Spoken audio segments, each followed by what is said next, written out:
The butterfly effect said that the fate of all humanity could have changed. It could change because of one seemingly insignificant event, a lousy phenomenon.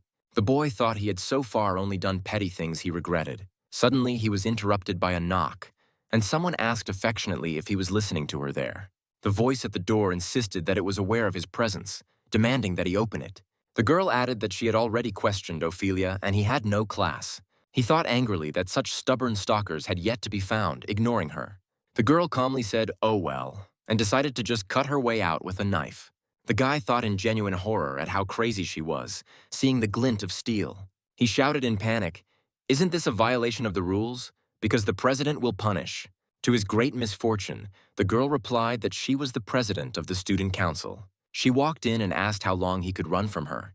He had avoided her 32 times. The uniformed beauty who entered, approaching, said she would ask him one more time. She called his full name, Dowd Campbell, stepping resolutely forward toward him.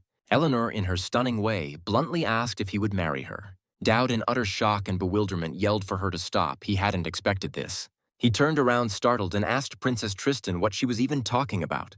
Suddenly, Karis appeared at the window, accusing the princess of harassing her man. Eleanor glared at her, wondering if she was too bright for an assassin among the witnesses. Ceres defiantly replied to the princess that she would just nail everyone around her. That was her principle. Daoud shouted in panic that they were putting him in an extreme predicament. He wasn't thinking of getting married. Suddenly, Ceres attacked furiously, and Eleanor only calmly watched this unexpected fight. Daoud found himself sandwiched between Eleanor and Ceres, who asked in surprise about Leela and then shouted his name loudly. Unexpectedly, Lilu appeared in the same uniform, firmly telling Daoud to pick her out of everyone. Daoud was in complete shock, as Lilu announced that everything was ready for the wedding. He just needed to go with her. Suddenly, Lilu found herself grabbed by the chains, exclaiming indignantly how rude of them to do that. Juria appeared, rebuking Sir Daoud for having so many arrogant ladies around him, and as a bride, she could not stand aside. The demonic Final emerged among the flames, ordering all those jealous women to finally shut up immediately. Final declared with absolute certainty that Dowd Campbell belonged only to her, causing him genuine terror. It became clear that this was now a real competition for him, and there was only one way out for a confused Daoud. Daoud shouted desperately, "Why do these maidens only hear themselves," completely ignoring his feelings? The question arose as to how things came to be, and the story suggested looking at the very beginning of these events. It had all started with Eleanor's proposal, to which Daoud had then sarcastically replied in agreement, not believing his ears. The survival game that put him in this position was called Rise of the Savior. It's a story about students. There were different waifu in this game, Rise of the Savior, but the characters are familiar. He went through it and felt the joy, and suddenly the next day, to his utter amazement, he found himself inside the game without realizing why. I mean, he didn't even swear at the game to Zatrigger the developer, and he didn't get particularly attached to the protagonist. In short, he had taken over the body of Dowd Campbell, who was essentially a nobody, a third-rate character of the world. He was the Viscount of the farming lands, the most common safe lands barely mentioned in the game. So this Viscount's son entered the Imperial Academy, and from that very moment his whole story turned upside down. His father noticed that Dowd was leaving his father's house after all, and he confirmed that it was time for him to leave. His parent called him a pride, told him to take care of himself and not cause trouble in Elfont, the seat of nobility. His father advised him not to draw too much attention, to which Dowd awkwardly agreed. His stats were terrible. His skills, prowess, and special gift were absent. Even he, a veteran, hadn't seen such trash stats. The main assignment was to get into the academy and get an A-grade assignment. That was important. Ignoring the task led to the end of the game. Elfante Academy would be plunged into chaos from the villains then. He couldn't risk his peaceful existence, so he assured his father not to worry too much. Dowd had promised not to attract attention or dream of the glory of Viscountcy. His father wasn't so sure. He decided to keep his grades below average so he wouldn't be noticed. That wasn't what his father had in mind. He pondered that the lone protagonist should not draw any attention to himself in any way at all. The train was rushing forward, and the boy was thrilled to think that his college life was finally off to a fun start. However, from the very beginning of this new life, something clearly did not go completely according to his plan at all. He wondered with horror why exactly he was in such an awkward situation now on the train. Why did he get on the same wagon with this particular dangerous-looking girl reading a book so calmly? Her name was Eleanor the Bloody, and she was rumored to have real mountains of the corpses of her enemies behind her. Her full name was Eleanor Elinares La Tristan. Daoud swallowed nervously, realizing who sat before him. She was the final boss of this world, destined to go mad, consumed by the demon within her. This turned her into a boss to be fought by the hero who triggered her rebirth. Eleanor asked in an engaging manner if he would call a doctor, for his complexion was very pale and sickly. Daoud nervously replied that he was fine, thinking that Duchy Tristan cared a lot about his image. Eleanor calmly explained that the decision to put her in the regular carriage had been deliberate to show proximity to the people, and apologized for disturbing Daoud. He had noticed that he often saw that frightened expression on those who were forced to ride with her, and thought that she was very different from how he remembered her from the game. Daoud reflected that she was usually known as an arrogant and overbearing perfectionist, and wondered if she had a good side as well, until Eleanor asked why he was silent. He quickly replied that it was fine. It was just that she was unexpectedly kind, which caused her to look surprised. Eleanor interjected about the surprise and wondered what qualities he expected her to have, then exclaimed, Oh. Daoud was startled, and she asked if they knew each other and if he was crazy. He mumbled embarrassedly that he didn't have any particular expectations. He'd just heard that she was a rather strict and demanding person. Eleanor called him strange, and Daoud only laughed nervously, confirming that it was just a rumor he had heard.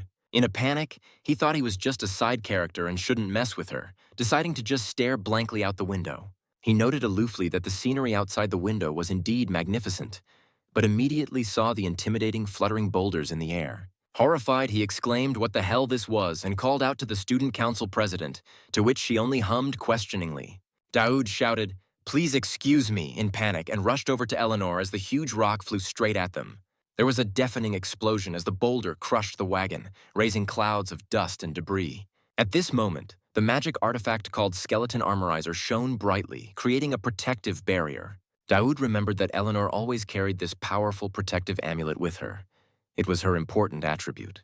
He realized with horror that his character with level F stats would not be able to survive such a blow, and realized that he had instinctively covered Eleanor. When he woke up, he asked if she was all right, to which he received an affirmative answer and asked her to get down, for she was no flake at all.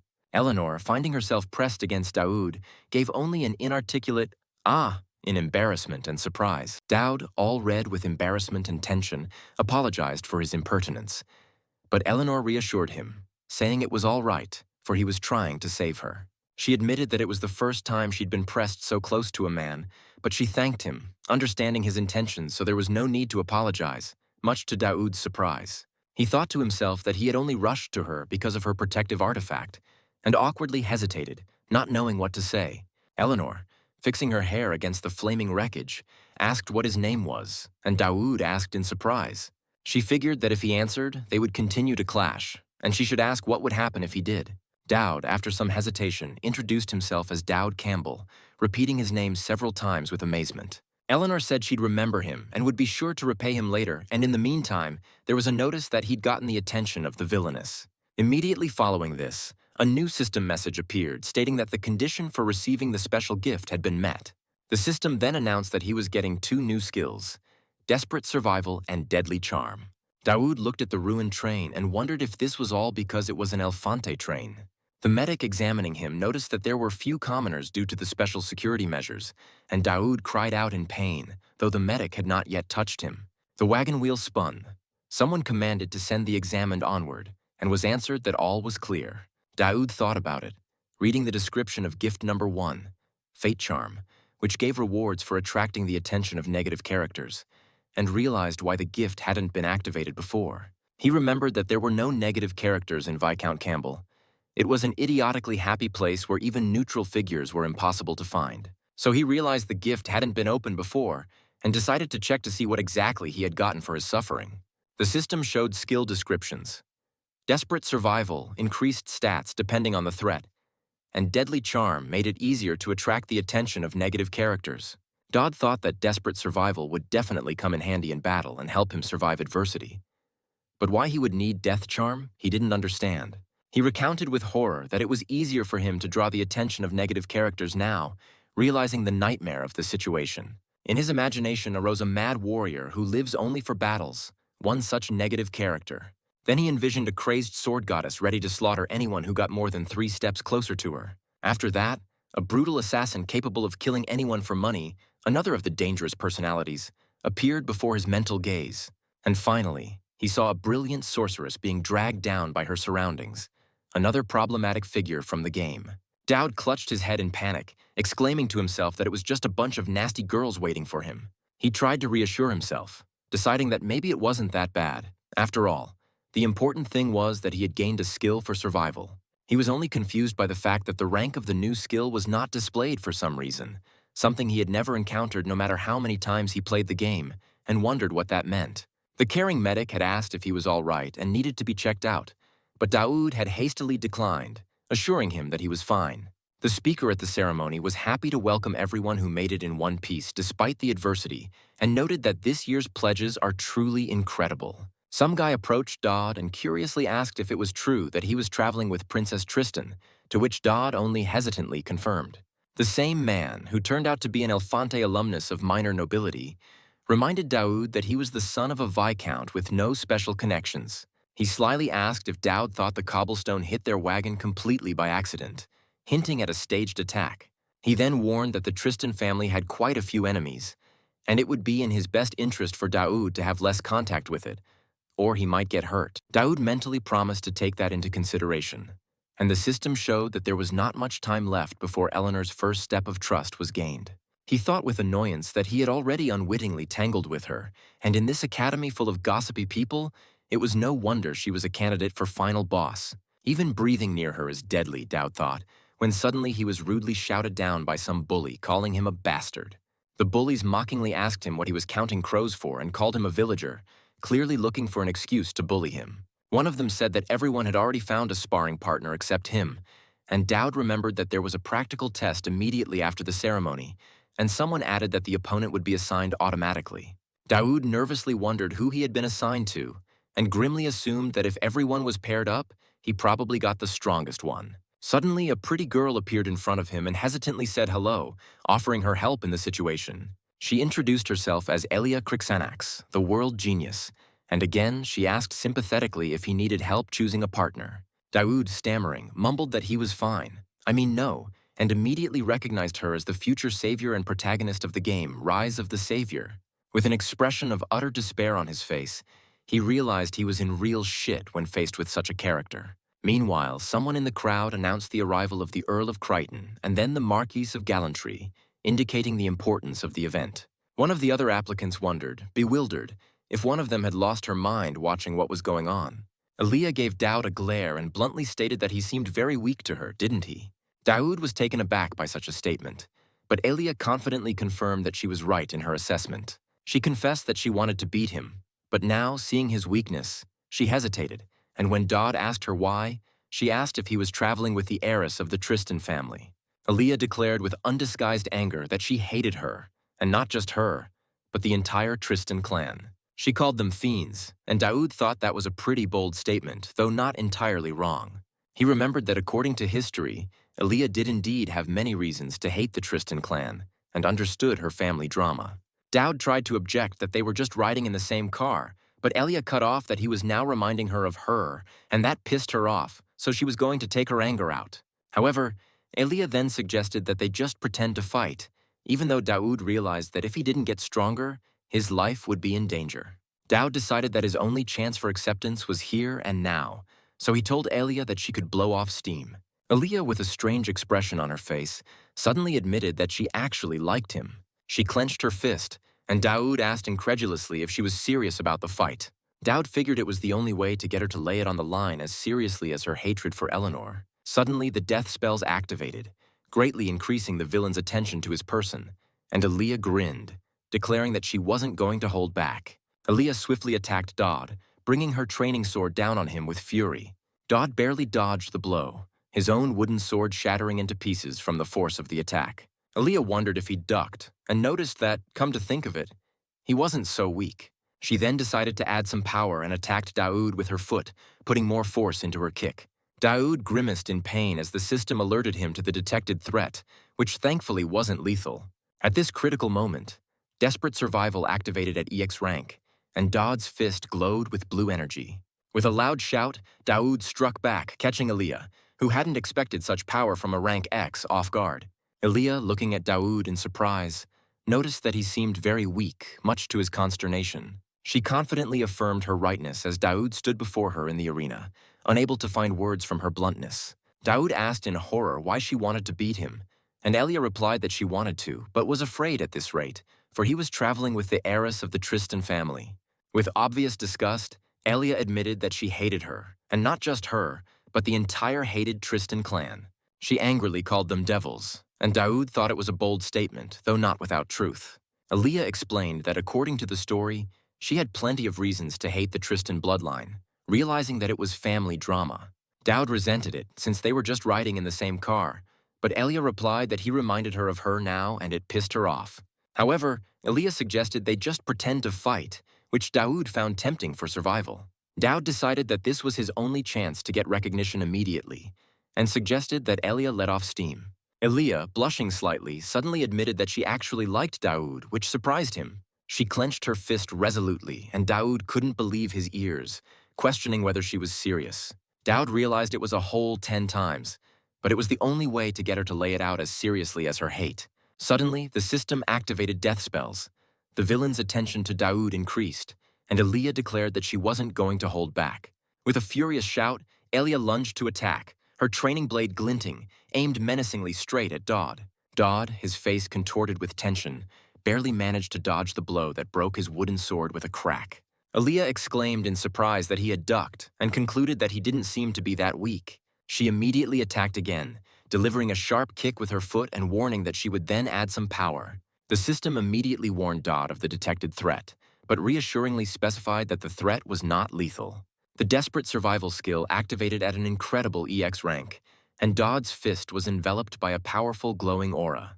Daoud, with a battle cry, delivered a crushing blow to Elia's face, causing her to recoil, and the system confirmed the EX rank. Daoud, surrounded by radiance, stared at his fist disbelievingly, realizing the incredible power of the blow he had just made. The energy around him flared even brighter, confirming the almost impossible supreme rank of his suddenly manifested power. Eleanor watched in shock, for Daoud Campbell, a low-rank F-holder, was on his first day at Elefante Academy. Successfully defeated Elia, a recognized world talent, who now lay defeated amongst the wreckage of the arena without feeling. Against the backdrop of the majestic Academy building, someone observing suggested that this Daoud was probably just a first-class rogue. Another voice sarcastically remarked how quickly a certain Conrad had changed his mind about Daoud. Otherwise, the whole thing would have seemed like utter nonsense. The man with the scar and green hair objected that anyone who could see understood. Right before the duel, Daoud had no skill or strength. The bearded man exclaimed enthusiastically that that punch from Daoud was just something, to which the purple-haired girl clarified exactly in what sense. The green-haired man earnestly explained that no one in Elefante, including himself, could withstand such a crushing blow. Those present pondered that his chances against Elia Crixanax were nil, but perhaps he had been temporarily strengthened by an illegal drug or an unknown method. The scarred man said thoughtfully that of course there was another, far more intriguing and almost unbelievable option.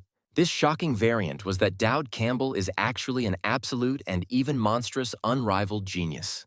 The girl with the blue hair and monocle agreed that his victory was indeed hard to explain, and Elia's sponsor, the Margrave of Kindred, would not let it go.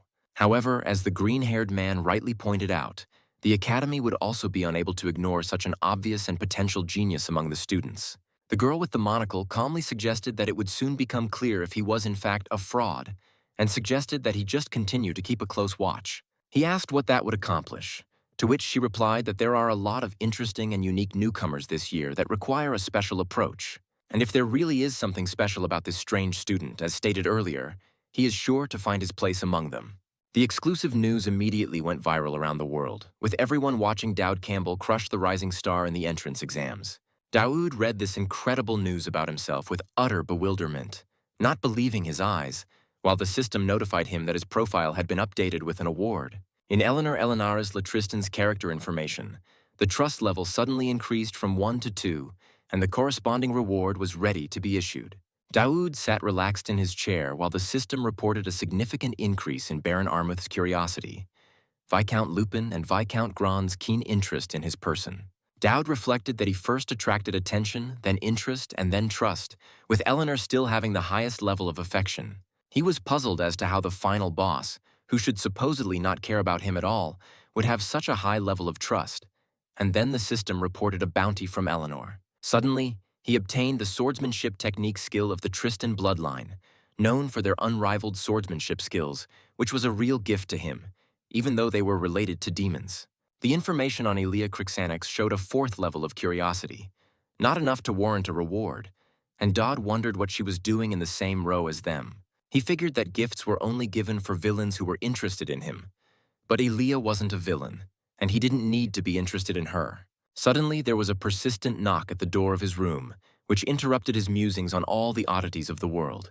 Someone outside inquired if Dowd Campbell was in the room, and the lad recognized that painfully familiar voice at once. The voice identified itself as Elia and asked permission to enter, causing Daoud to literally jump on the spot with extreme and unpleasant surprise. Daoud was panicking, wondering what she wanted and hoping she would leave if he remained silent, giving no signs of life. Elia hesitantly called him Mr. and added firmly that she was definitely aware of his presence there behind the door. She threatened to break down the door if he kept quiet. Daoud thought her crazy, and Elia immediately confirmed that he was indeed there. Elia, with patches on her face from their recent fight, asked him to open up, letting him know she had something she wanted to say to him. Daoud, drenched in sweat from excitement, struggled to ask what she actually wanted from him, feeling panic coming on. Elia leaned coquettishly against the door jamb and suggested that they get to know each other better, which finally put him in a stupor. Irritated by his silence, Elia muttered that she wasn't going to let it go and that it pissed her off terribly, clenching her fists. Suddenly Elia, pursued by a woman, rushed after him, loudly offering friendship, and Daoud thought something was wrong with her. Elia, all red with embarrassment, thought she had no idea how one could ever be friends with boys. In her haste, she bumped into something and dropped the small paper bag she was carrying to the floor with a quiet shriek of surprise. Elia dropped to her knee in embarrassment, picking up the bag when someone imperiously advised her to be more careful and watch where she was going. Eleanor stood in front of her, looking down sternly, and worriedly asked the red-haired girl if she had hurt herself in the fall. Suddenly, Elia remembered the heartbreaking scream of her little brother ordering her to run, and flames flashed before her eyes. She saw her brother, clad in armor, standing alone in front of the whirlwind of fire, his figure almost indistinguishable in the raging flames. The memory made Elia shudder as she whispered the name Tristan in horror, her face contorted with fear and hatred. She mumbled that she was fine, though her hand clutching the paper bag was visibly shaking from the emotion she was experiencing. Elia thought as she instinctively clutched the hilt of her sword, her amber eyes filled with determination and the lingering pain of remembering. Her gaze met Eleanor's piercing red eyes, and Elia doubted if she could even overpower her with her current level. Eleanor held out her hand to Elia, saying her name majestically, and her gaze was as cold and calm as ever. Elia wondered why Eleanor had remained silent, for she must have seen her reaction to her appearance, her inner terror. Eleanor imperiously demanded that the package be returned to her, her voice allowing no objection and her posture radiating confidence. Elia wondered as she walked away if Eleanor was insinuating that she didn't even deserve her reaction, which hurt her even more. She held out a paper bag to Eleanor, letting her know it was here, and wonder flashed through her mind as to how Dowd had even contacted her. Elia pointed out that Daoud's room was just down the hall to the end, while Eleanor herself watched silently. Elia stopped abruptly and demanded an answer as to how Eleanor knew where Daoud's room was. Her suspicions were growing. Eleanor calmly replied that she was just from there, and immediately asked why Elia had gone there, her gaze turning icy. Elia embarrassedly explained that she wanted to be friends with Daoud like a new girl with a new boy, to which Eleanor said that new girls were not allowed to socialize with the opposite sex. The girl did not believe it, asking if there was such a rule, and Eleanor, with burning eyes, replied that it had just appeared, and henceforth Elia was forbidden to go near his room. Elia, a little puzzled, asked if Eleanor would forgive her and what her relationship with Daoud was, trying to make sense of the situation. Eleanor turned around and coldly replied that there were none, but advised her to memorize her words well, leaving Elia puzzled. Elia remembered Daoud's words about his hatred for Eleanor being just as serious, and now she was beginning to understand his feelings. She firmly decided that there was definitely something between them, and if only for the sake of information, she owed it to herself to get close to Daoud, no matter what it cost her. The Elefante Academy's grade allocating exam had begun, aimed at analyzing all students' aptitudes in detail. Dodd pondered that after the one-on-one duels, everyone would be separated into groups, and since he had unexpectedly defeated the world genius, his fate was unclear. He was placed in the highest class, where everyone looked proud and confident, and only he alone was shaking with fear like an aspen leaf. His biggest problem turned out to be Aliyah, who waved at him with a smile, causing Daoud nothing but inner tension and misgivings. Daoud remembered how he'd laid into her yesterday, and now they were in the same group, and her interest in him only continued to inexplicably grow. He also remembered the night he'd been slipped some goodies and a note wishing him luck, which made him panic about a possible stalker. When the turn of his first group was announced, Daoud tried to focus on the test, hoping there would be no excesses. After all, it was part of the main scenario of the game. The system reported that Eleanor Elinares Latristan had a trust level of 2 remaining, and a new event with her would be available soon. Suddenly, Eleanor herself appeared, announcing that she was responsible for the ordeal, which shocked Daoud, for this was definitely no accident. He knew that an event with Eleanor was coming up, but in no way did he expect her to be literally in charge of running their trial. Daoud thought with a heavy sigh that it would be very strange now if nothing happened in this situation, anticipating more trouble to come. Meanwhile, the faculty decided that since Daoud was able to overpower the future hero, it would be interesting to watch him, and assigned the student council president to conduct the trials. Eleanor took their group to the test site, promising to answer any questions the students might have upon arrival. One of the students, Luca, marveled at the scale of the range, but another immediately told him to shut up and just follow the others. The group entered a huge but rather gloomy room, which some were impressed with, while others only noticed that it had gotten darker. Elia reminded Eleanor of her promise to answer questions, and clarified if this strange place was part of their current ordeal. Someone remarked grimly that it looked like he could answer it himself. The entrance appeared to be sealed off, and the lights in the room went out completely. The system announced the start of Eleanor's event, and Daoud realized with horror that this wasn't a fucking test, but a real trap.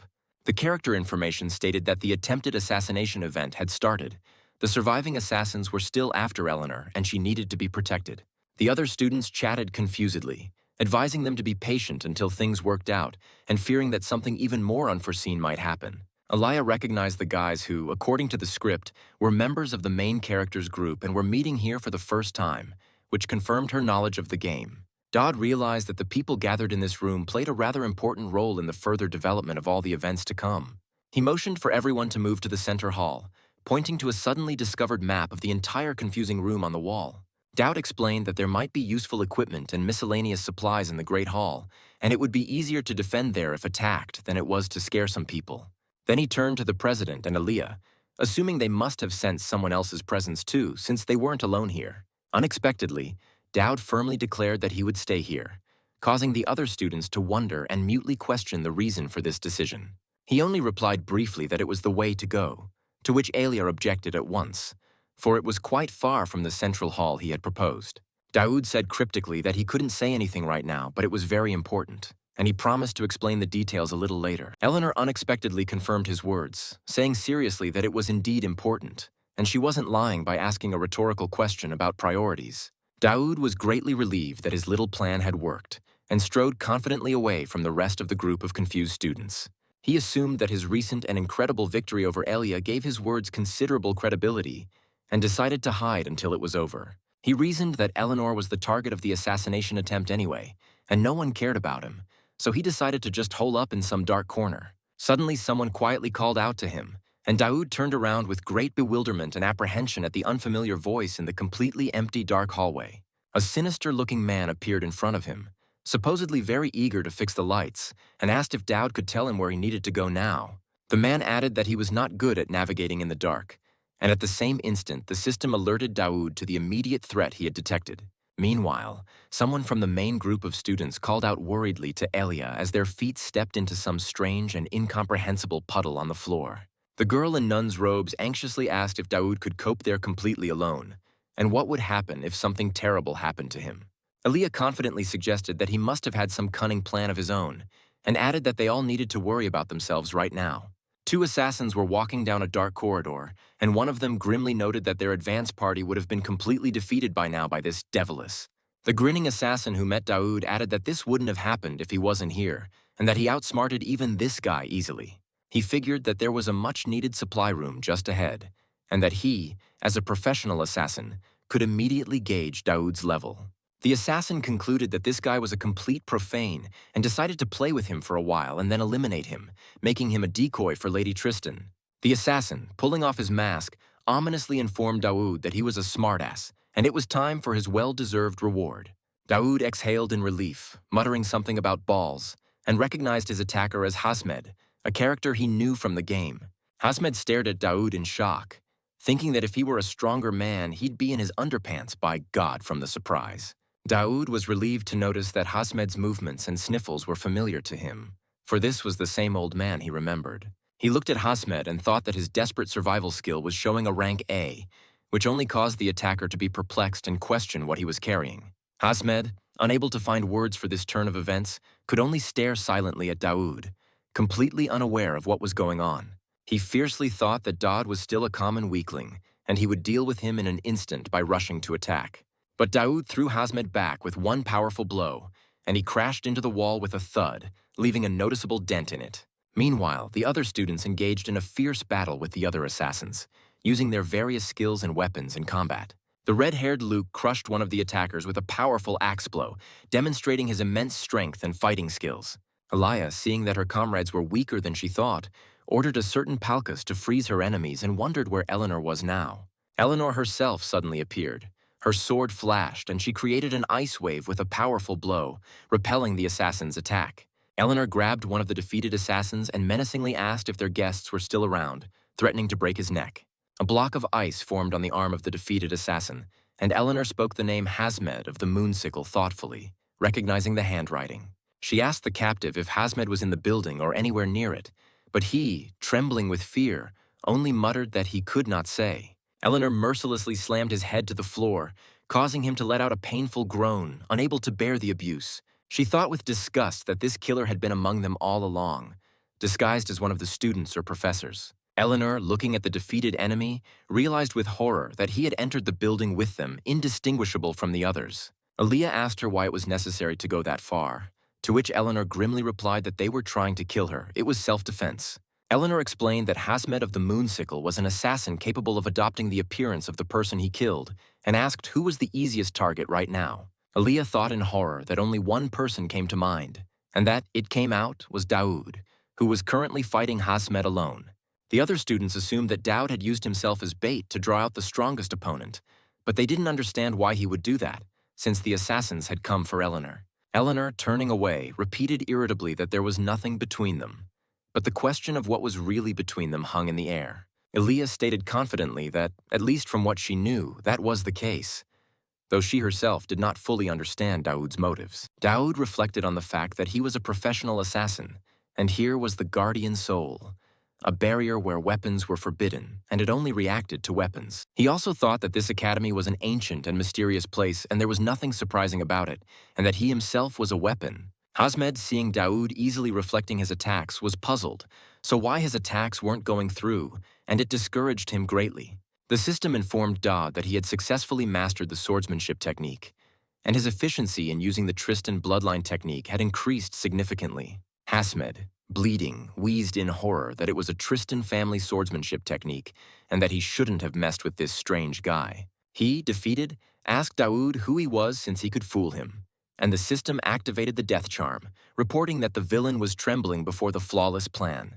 Hasmed realized that due to the system, Daoud couldn't use the weapon at the save point, so he lured him here and offered to let Daoud kill him. Daoud calmly replied that he didn't want him dead, and told him to tell the others to stay away from Lady Tristan, adding that such an assassin was on a roll. He figured the customer wouldn't give up trying, and that would increase the likelihood of releasing the gray demon from Eleanor, which had to be stopped at the root. Hasmed asked with a smirk, what if he came again, clearly not about to back down from his goal despite his defeat. Daoud coldly replied that he would get it again then, for he would defend her next time too, showing his unwavering determination. Hasmed asked with interest if Lady Tristan was so important to him, to which Daoud only briefly replied that one could allow for such a thing. Suddenly, the death charm activated again, and the system reported that the villainess's favor was rapidly increasing, while Eleanor watched them.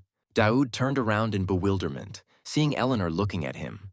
While the system continued to report the villainess's growing favor, he didn't understand what was going on.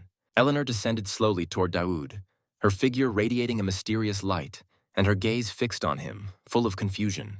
In front of the majestic academy building, someone exclaimed, "Oh my God!"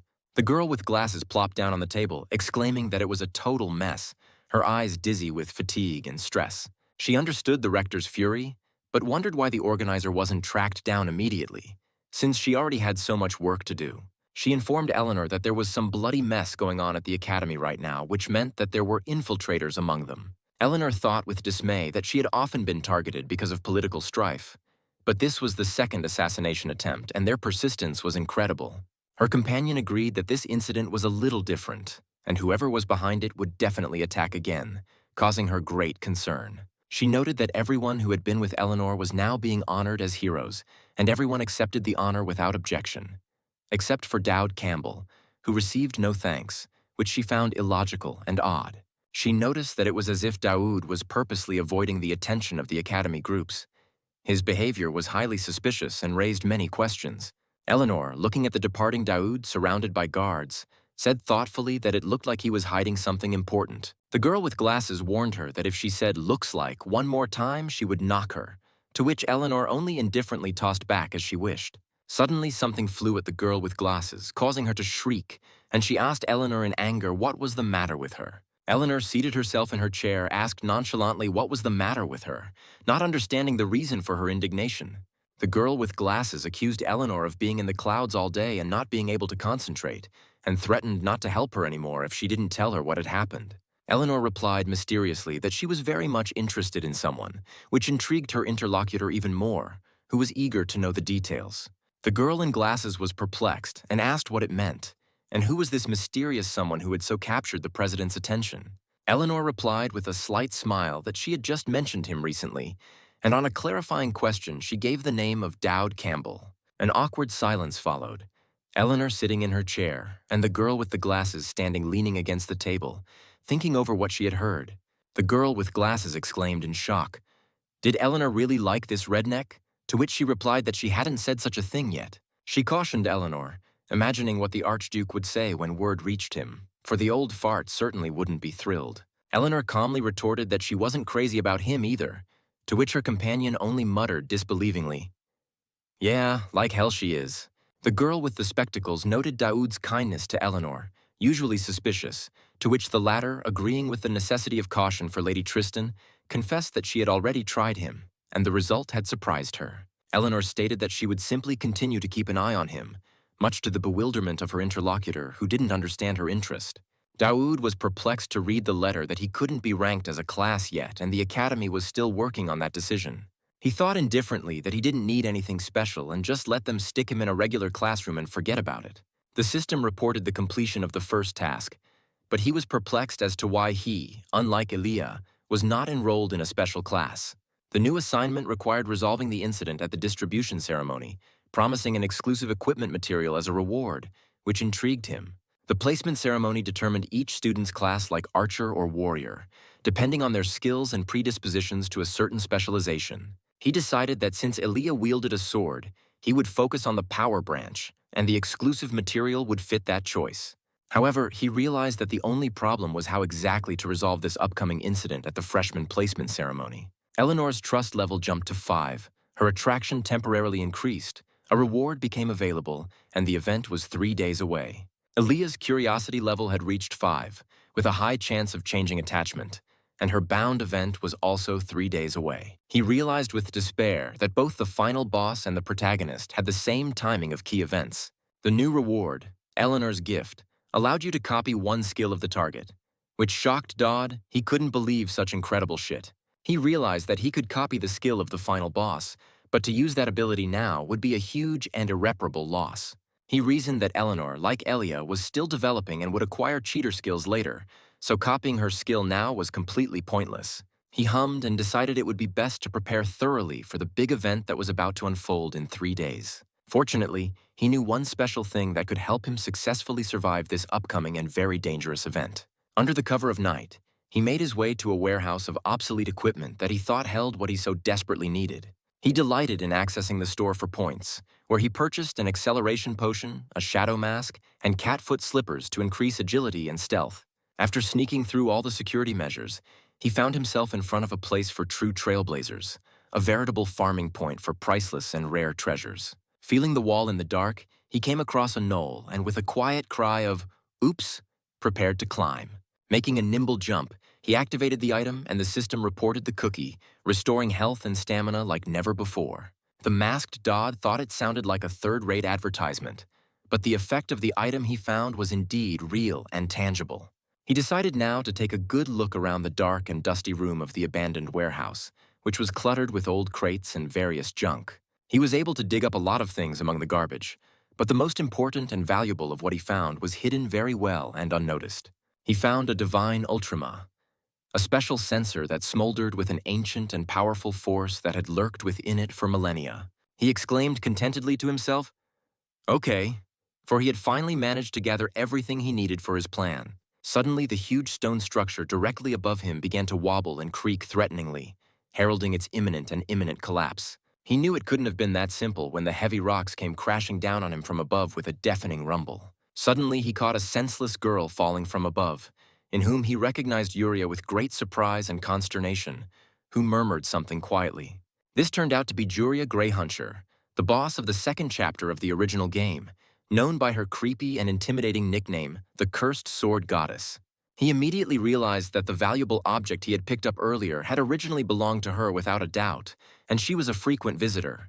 In the next instant, the system immediately alerted him to a very serious and as yet completely unknown threat in the vicinity. The threat posed a mortal danger to him, and his unique desperate survival skill immediately activated at the highest EX rank. Daoud apologized to the waking Yuria for accidentally waking her, but his words were interrupted by the girl herself, whose hand was already clutching the magical chain.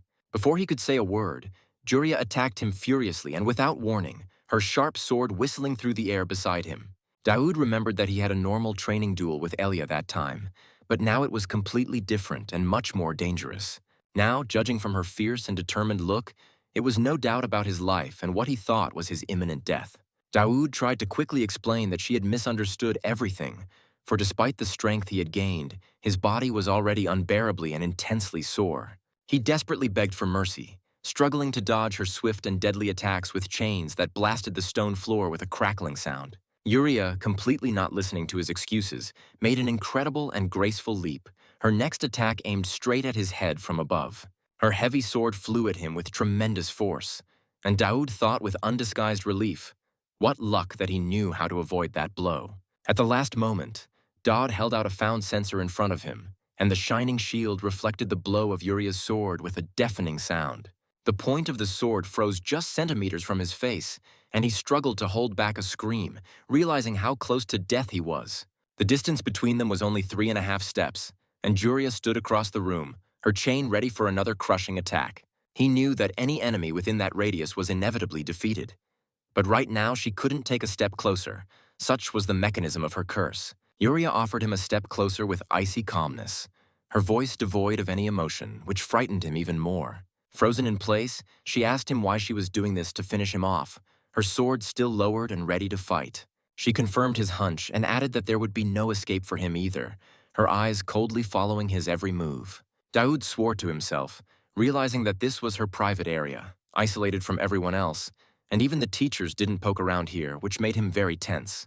He unexpectedly offered her a cookie, knowing that one was usually hungry in such a situation, and handed her a handful of delicious bone-shaped cookies. Juria disdainfully replied that she wouldn't buy that and asked if he was serious about bribing her with regular food. It was ridiculous. However, unable to resist the temptation, she still grabbed one cookie and ate it with gusto while Daoud scurried away to a safe distance. Daoud admitted that it had been a mistake, and that a hungry woman was a real pain to negotiate with. It had been obvious from the start. He exhaled in relief, thinking he had almost died, and Juria, already a little calmer, asked who he was and why he was here. He figured he couldn't say he had come to steal, so instead he claimed he had been assigned to feed her. It sounded more believable. He added that an acquaintance had asked to keep an eye on her, which only caused Yuri bewilderment, but he hoped it would come in handy in the future. Daoud remembered that Yuria was not usually encountered this early in the game, and it was very strange and completely unexpected. He informed Yuria that her sister in the Holy Empire was doing well and had nothing to worry about in trying to gain her trust. He advised her not to care about the Emperor for the time being, but to lay low with her sister and promised that he would definitely come back. Juria was from the Holy Empire and was hiding in the academy from the Emperor. Her sword was a well-known tool of evil, and she suffered from a 3-step curse. Daoud thought it would be a good idea to tell her about the situation of the only family member she had left to establish a rapport with her. He also thought that Juria had been through a lot and didn't hold out much hope, sitting alone under a tree against the backdrop of the sunset. Later, someone would explain to the students that this was the main building of the academy. There was the gym, and there was the magic building, everything as it should be. There was a beautiful view from the high mountain where the students were gathered, and someone asked if everything could be seen from here, receiving an affirmative answer.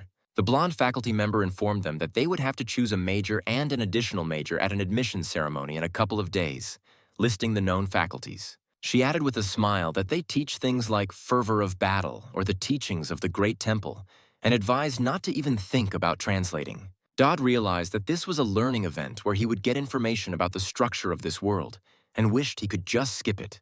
One student excitedly asked Ophelia if this was the same famous void zone, and Ophelia confirmed, delighted with the questions. She confirmed that it was a restricted area and they would be punished if they went there, pointing to a city surrounded by a magical dome in the distance.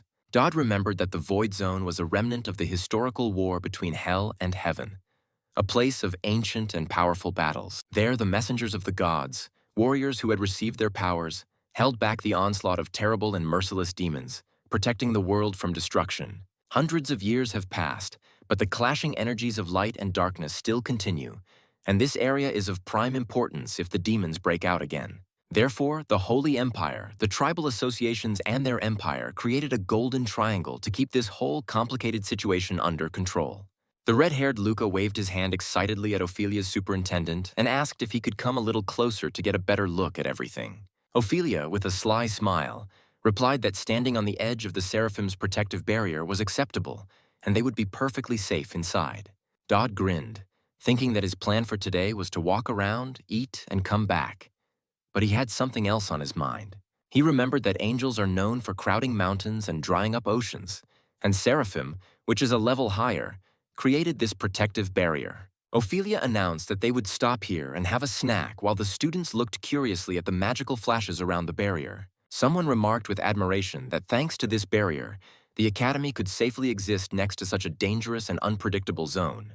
Daoud, feeling a little uncomfortable, politely asked Ophelia if he could eat a little further away from the rest of the noisy students. Ophelia smilingly allowed it, noting that this boy had been discussed by many classmates after the incident, but asked him not to go too far away or else there would be trouble. One of the students snorted contemptuously, noticing that this redneck was only showing off because she had gotten a little attention from the others. Dodd prepared crushed unicorn horn, phoenix feather, and coral berry, and everything was ready for the mysterious ritual.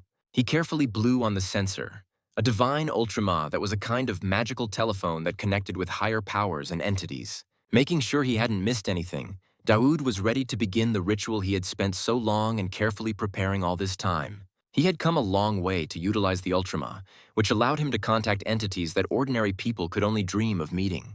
A bright light illuminated everything around him, and Daoud, covering his eyes with his hand, found himself facing something incredible and utterly unearthly in its power. Someone from heaven asked where the backup was, and another resented the fact that he was told to level and he just sprinkled it on and walked away. After all, it was Garion's job. Angel complained that these Zoomers couldn't do anything themselves at all, and that leveling would mean digging out the excess. But the ground was too hard. Another angel noticed that his companion's shovel was firmer, and then they saw a man standing nearby, much to their surprise. Dowd thought that the angel staring at him had gotten to him by now, but decided that silence was still better than being yanked around. The bald angel exclaimed in horror that his shovel wasn't moving and asked what they were all frozen, not understanding the reason for the hiccup. His comrade shouted for him to turn around and stop digging in, for some huge and nasty frog had already crawled out of there. Someone commanded the workers that the holy clay bricks had arrived and told them to unload them quickly, while another angel asked how many there were. One angel asked another why he was eating cloud crackers, assuming he was a driver, to which he replied that he was also a soldier, and asked him to conserve his energy. The older angel shouted at one of the workers that he was lazing around while the older ones were working and told him to move immediately and get to work. One of the angels cried out in horror that it was a first-class Ezer and declared that he himself would attend to it immediately and without delay. The young angel, handing over the brick, asked the supervisor if lunch had been delivered yet, to which he replied that delivery was slowing down and would have to wait a bit. Daoud grinned, thinking that this first-class Ezer seemed to have broken down, and that the angels had a good reason not to condescend anywhere. If you describe their community in one word, it was very much like a military community, with a strict hierarchy and chain of command. They had a clear hierarchy full of ranks and chains of command, and simply put, the other worlds of this game were arranged by their own rules. Meeting an angel was only possible after the second chapter of the game, and even later with a high-ranking angel, making the encounter improbable. Dowd thought he knew exactly what they needed. Something simple and basic to boost their morale and give them a bit of a break. He excitedly exclaimed what a delight it was to spread a variety of appetizing dishes in boxes he had brought with him at the picnic. The angels watched him in amazement, wondering what he'd brought there and noting that he seemed to be munching away while they worked. One of the angels offered to ask him for some food, but the other immediately yanked him away, reminding him that he hadn't even met the conditions for descent. Dodd politely turned to his fellow angels, offering them a snack, for they would drive themselves so hard working without rest or any food.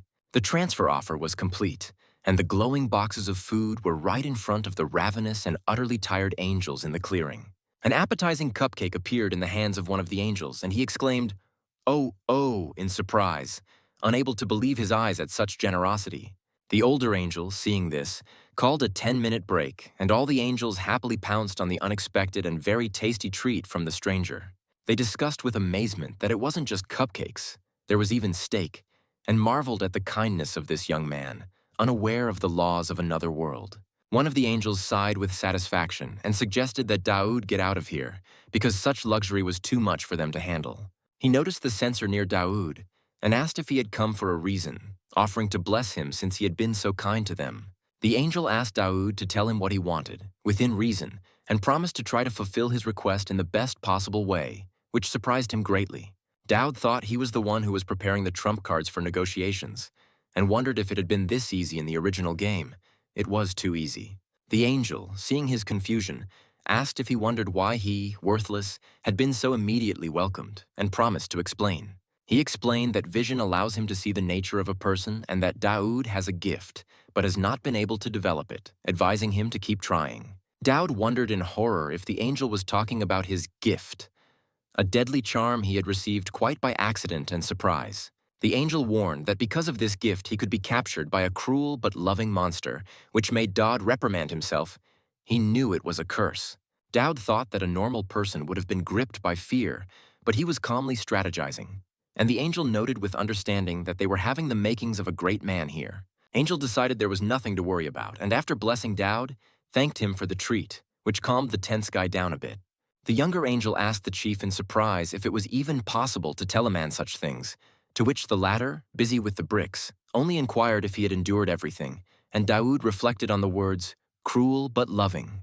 Daoud couldn't believe they called him a great man, for they clearly overestimated him, and the angel advised him to believe in himself, for he recognized him. After the angels left, Daoud remained seated on the mat in front of the smoking censer, immersed in his thoughts about what had happened and what he had heard from them. He thought he was only trying because he didn't want to die, but still the angel's words needed to be carefully considered and analyzed.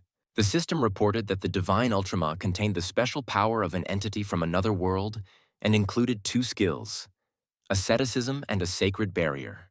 Daoud realized that that angel had bestowed a useful blessing upon him, and now he had new opportunities to survive and enhance his abilities.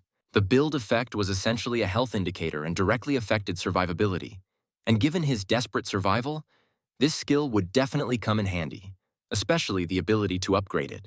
He knew that in the VS world, things that could be improved gave a real advantage, and getting such things early on was a real boon.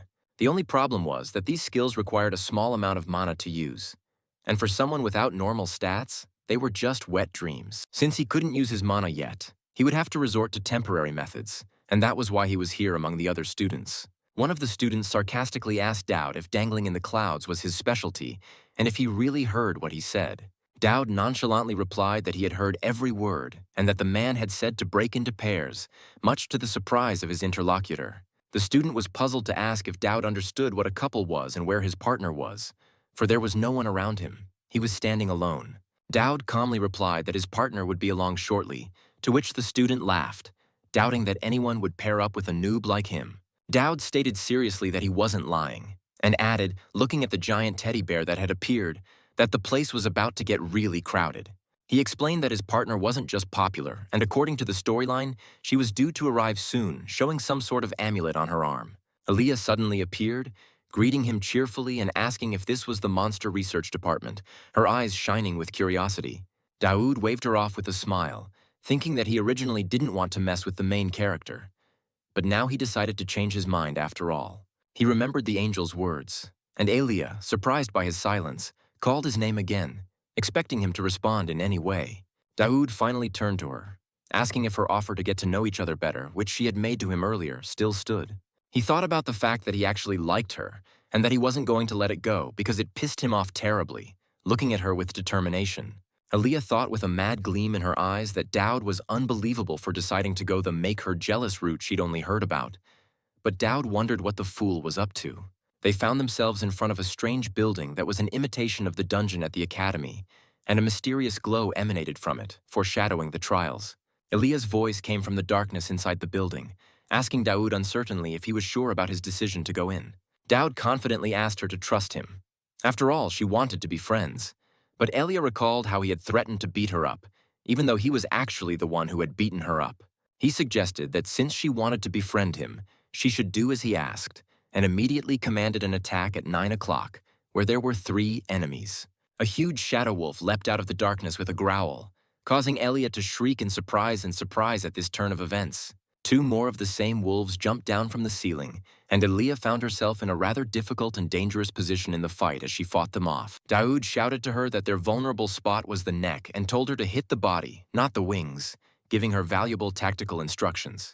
Aaliyah, following his instructions, unleashed a hail of blows on the shadow wolves with fury, her sword glinting in the semi-darkness of the dungeon, deflecting the attacks.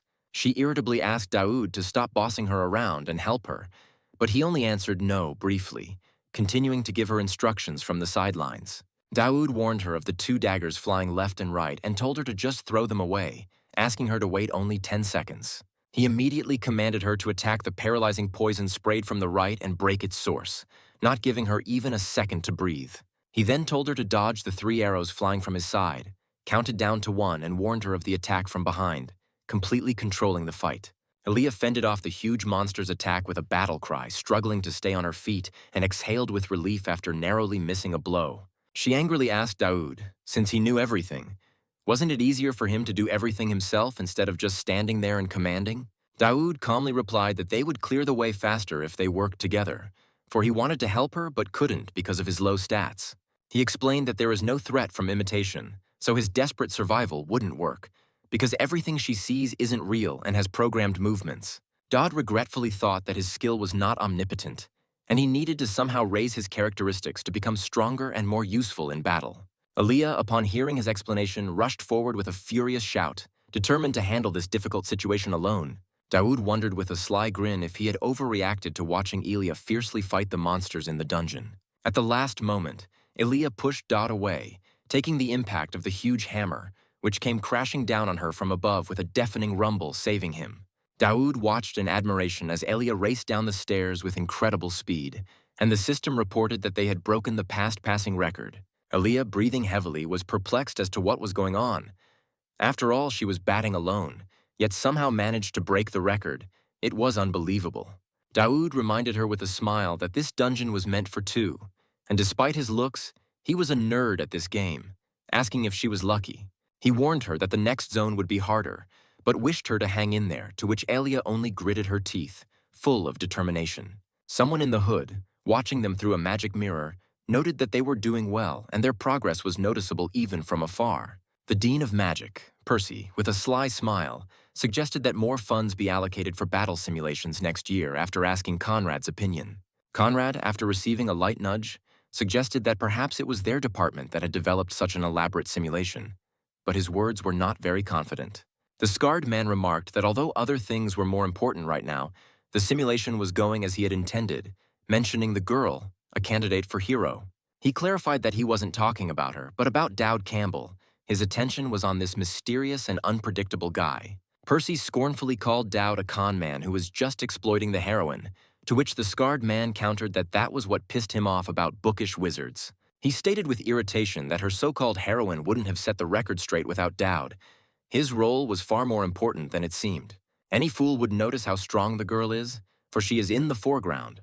But the key to victory is precisely Daoud, who remained in the shadows. He leads it, gives commands with perfect timing, notices everything, and his every action reflects a perfect and flawless tactical calculation.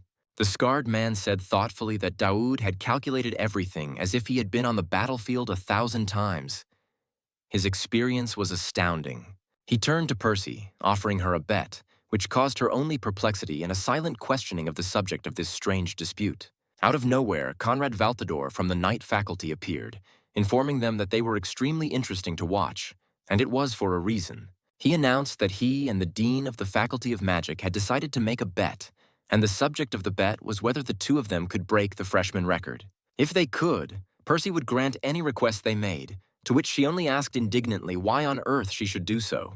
Conrad added that if it burdens them, he won't force it, as their current record is already incredible, but it will be nearly impossible for them to win. Dowd said with a confident smile that of course they could handle it, to which Elia only wondered why he was so sure of himself. The scarred man looked admiringly at Dowd, advising Percy to take a look as well, and announced that he was betting on their success, telling them to begin the test. Someone looking at the majestic greenhouse building thought with horror, "Gosh, what on earth is even going on here?" The atmosphere was extremely tense and unusual. The girl in glasses, correcting them, told Eleanor that she understood her desire to come here to blow off steam, but this was too much, and asked for water. Eleanor slumped to the floor and mumbled that she wanted to remember something, her eyes staring up at the ceiling and her water flask flying off to the side. She remembered her mother teaching her the moves when she was very young, and how she couldn't remember them well enough to keep repeating them, because there was a demon lurking in Tristan's bloodline. This dark rumor had two sides to it. One implied superhuman and the other an insane monster ready to lash out one day, leading to outbreaks of violence. She drank water from her flask, wondering if this was the reason that, despite her great accomplishments, Tristan's century was so short, her thoughts were gloomy. The girl with glasses approached her, telling her that she had nothing to worry about and Eleanor wasn't thinking about him anymore, to which she only replied that, okay, whatever. Eleanor asked suspiciously why such caution, for she had said she was no longer disturbed by anything, but her companion held up a glass. The girl with the glasses explained that she had information here that Eleanor had asked to be reported immediately, and she had heard it from her junior who was in the know. She reported that Dowd Campbell had teamed up with a hero candidate, much to the surprise of Eleanor, who had not expected such a turn of events. Eleanor perplexedly queried with the hero candidate, to which the girl confirmed that it was Elia Crixanix, the same one Dowd had fought. She speculated that they were probably paired because the battles in the simulation required two people to participate. It was a logical explanation for their union. Eleanor, sighing heavily and blushing, replied briefly, "I see," her thoughts clearly preoccupied with something other than just information about Daoud. She abruptly demanded to be taken there, dropping her water flask, to which the girl with glasses reminded her that the same girl had said she wasn't thinking about him anymore. Daoud, holding his sword, pondered what he was up to. His eyes were full of determination and confidence in his abilities. He was ready for battle. He realized that Elia had skills, but he doubted if they should challenge the all-time record. It seemed too presumptuous to him. Elia called his self-confidence something unbelievable and asked why he even tried so hard, not understanding his eagerness to win the challenge. Dodd thought that it was much easier to just farm the rewards if you knew the movement patterns of illusionary monsters. But he couldn't answer like that and said that because he had her, Elia, with him, which made her not believe her ears. The man with the scar, Conrad, asked if they were ready, and upon receiving an affirmative answer, said they could customize the difficulty however they wanted. But the higher, the more points. Percy, the dean of the Faculty of Magic, demanded the highest difficulty for them, stating that she just couldn't believe this rookie and that this was getting close to a real fight that one could die from. Conrad, in spite of this, said that even so he was willing to try and advised Percy to just do as Dowd asked, his confidence unshaken. Elia was visibly nervous, her lips trembling, and Daoud calmly advised her not to be nervous because she was a hero candidate and everything would be fine. He said with a confident smile that the lot had already been cast, his sword was ready for battle, and he wasn't going to back down from his decision. Percy, sipping her tea, said that it was incredible, to which Conrad replied that she should not pretend that it was the first time, for they had done it to first years before. Elia argued that it was different this time, and they might really die. But Daoud said confidently that we'd have to wait and see. He had his reasons for taking such a risk. Conrad added gravely that if things got too dangerous, he was ready to step in and help them without letting anything irreparable happen in this difficult situation. Huge monsters appeared in the arena, and Dodd calmly said that if anything, they would just take them out. His calmness was amazing. Conrad announced with a mad grin that the Massacre mod had been activated and wished the newcomers to dare, anticipating an incredible and exciting spectacle in the arena. Elia swore and rushed forward with a battle cry, her determination unwavering despite the obvious danger of the upcoming battle with the monsters. Percy exclaimed in horror that the simulation was dead, and Conrad, unable to hold back his tears, watched, unable to believe his eyes at such a thing. The system reported the detected threat, and new waves of monsters poured into the arena, including huge rhinos ready to trample everything in their path. Daoud's sword was enveloped in a glow, and the system warned that the threat was life-threatening. But he was absolutely prepared for it. He dodged the giant rhino's attack with incredible agility. His movements were honed and precise. He was like an elusive ghost. Conrad shouted in delight that he knew this was what he had been waiting for, and asked Percy if she had seen such a thing, his eyes burning with excitement. Elia thought with shining eyes and a smile. She knew Dodd was capable of this. Her faith in him was unshakable. Dodd swiftly dashed past the monster, dodging its attack, and one of the observers asked in surprise how it was possible since he was so useless. The other replied that he was just pretending, and Dodd performed a graceful pirouette and destroyed several small monsters with a single blow. His strength was incredible. He easily dealt with his enemies, his sword glistening, leaving behind only defeated monsters. His skill was obvious to everyone present. Conrad was sympathetic to Percy's doubts, for he himself would have been surprised at the change in Daoud without having witnessed it before. And Percy, still frowning incredulously, suggested that the monsters were growing stronger with time, as well as Daoud himself making her suspicious. This meant that in the dungeon simulation, heroes and monsters would evolve together as Elia was now fiercely fighting a giant spider. And so Dodd, showing astonishing agility, swiftly dodged the attacks of the other monsters, relying entirely on his reaction and knowledge of his enemies. Meanwhile, Elia gathered all her strength and unleashed an incredibly crushing blow on the giant spider, causing it to roar in agony. Elia then shouted loudly for Daoud to get ready for the next stage, and he instantly confirmed that he understood everything and was ready for action. In the next instant, Daoud had already drawn his sword, preparing to use a special and deadly swordsmanship technique of the Tristan La Volpe genus against the enormous final boss.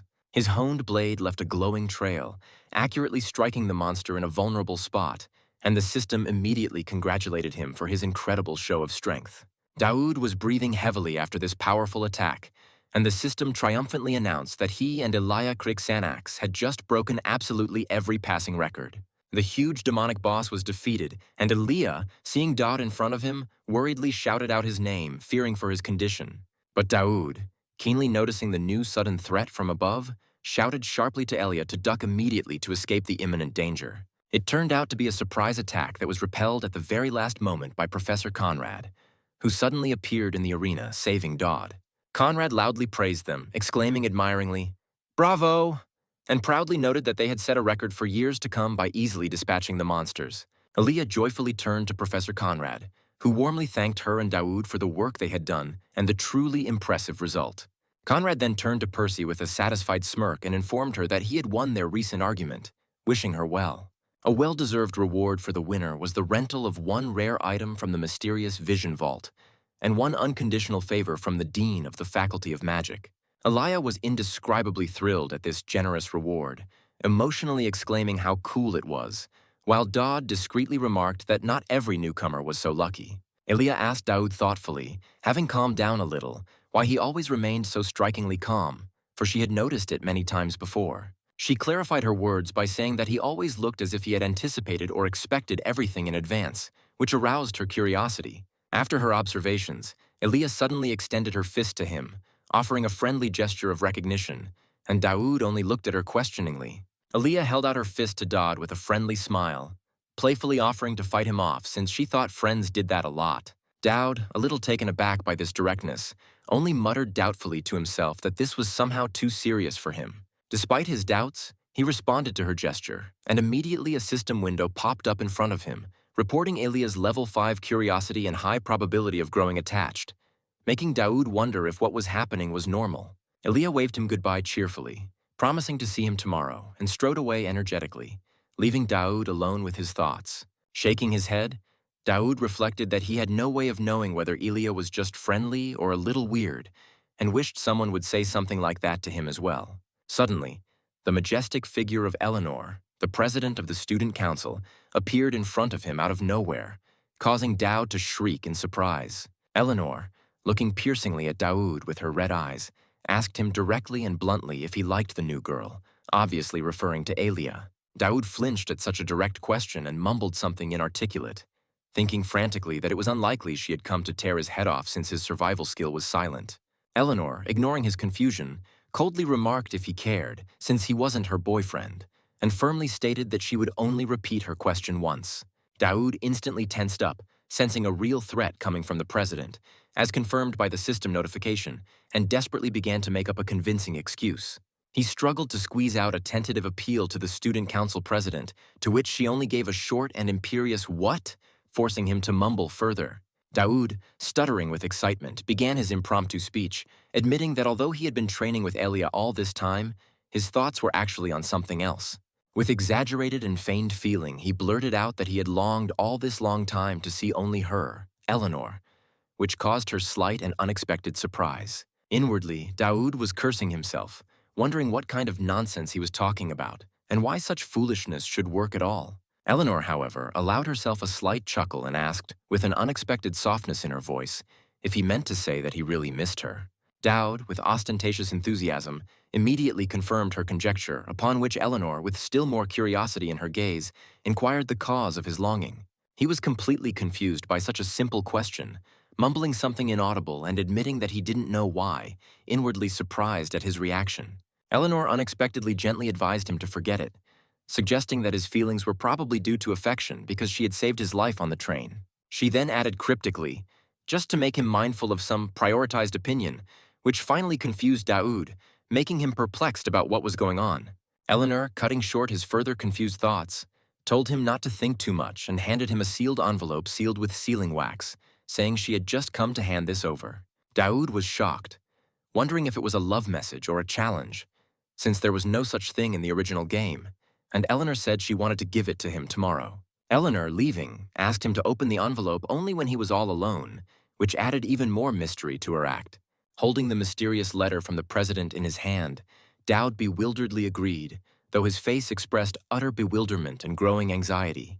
Later, looking up at the sunset sky in his room, he thought with horror that he had better never have opened that letter, for Eleanor wanted him to be her companion.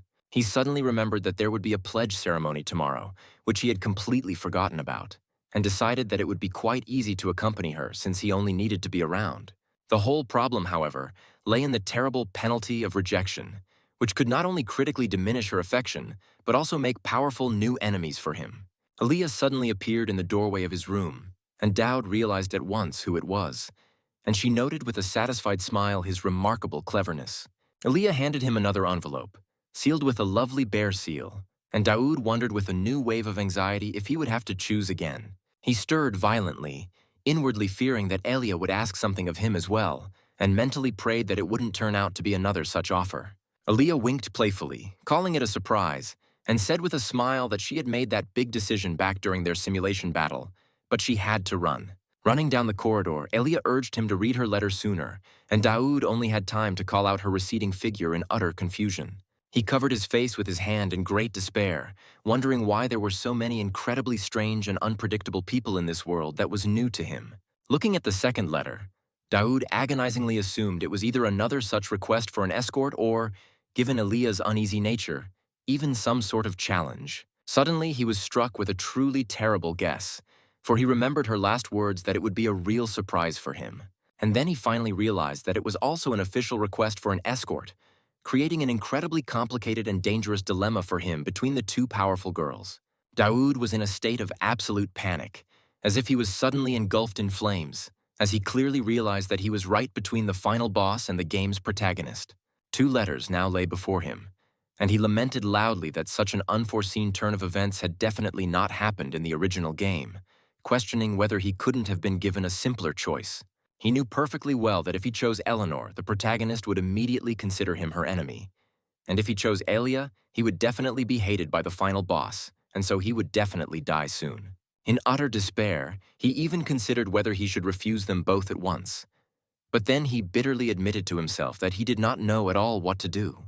Sitting on the floor of his room, completely depressed and broken, he came to the disappointing conclusion that this had all happened because of their inexplicably increased interest in him, and realized he was totally screwed. Looking out the window at the fading sunset, Daoud agonizingly pondered whether he should have boldly accepted both of these dangerous invitations at once.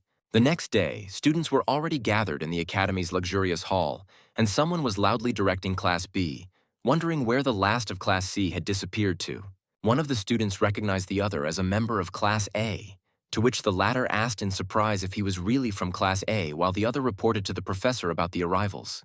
The majestic hall was filled to capacity with dressed-up students who stood in groups by the sparkling fountain waiting for the ceremony to begin. Aaliyah struggled to make her way through the dense crowd, noting with annoyance how crowded the place was and squeamishly calling it a veritable pig pen. When she noticed Daoud, she smiled with relief and thanked him profusely for coming to the ceremony with her after all. Daoud looked at her seriously when Aaliyah called his name, and he only gave a short hum in response, ready for the challenge ahead. The two of them headed forward confidently, passing through the crowd of other students who were curiously parting in front of this unusual pair. Daoud remembered the expensive walking clone skill for 1,000 points, creating a copy with all the effects, and having used up the last of his points, he hoped it would help him somehow. Just then, a system notification for the double date event popped up, informing him that he had decided to accompany two ladies at once, and warning that he shouldn't be caught before the end. He coughed nervously, looking at the interface that appeared before him with the young gentleman and innocence masks, realizing that things could go wrong in a crowd. Daoud tensely pondered that if he and the clone were spotted nearby, all was lost, and decided to use the cold gentleman skill to shut the curious mouths. Suddenly, a huge horse-drawn covered wagon rolled across the hall with a loud cry of, "Get out of the way now!" causing a commotion among the students. Daoud calmly assumed it was just some left-behind monster that would probably be experimented on, and then it would escape, triggering another game event where it needed to survive. He thought hopefully that his plan with Eleanor and Elia should work, and immediately saw a system window offering to purchase and apply the true alpha male pheromone. The next moment, a strange pink glow enveloped his hands, and he stared at them in utter bewilderment, not realizing what had just happened. At that moment, Eleanor found him, imperiously announcing that there he was, and Daoud, jumping up in surprise, greeted the student council president with embarrassment. Eleanor sniffed in surprise, asking Daoud about the strange odor if it was perfume, but he referred to the local flowers with a nervous smile, even though she insisted it was him who smelled it. She whispered with a strange expression on her face that the smell was making her dopey, which left Daoud even more shocked and bewildered.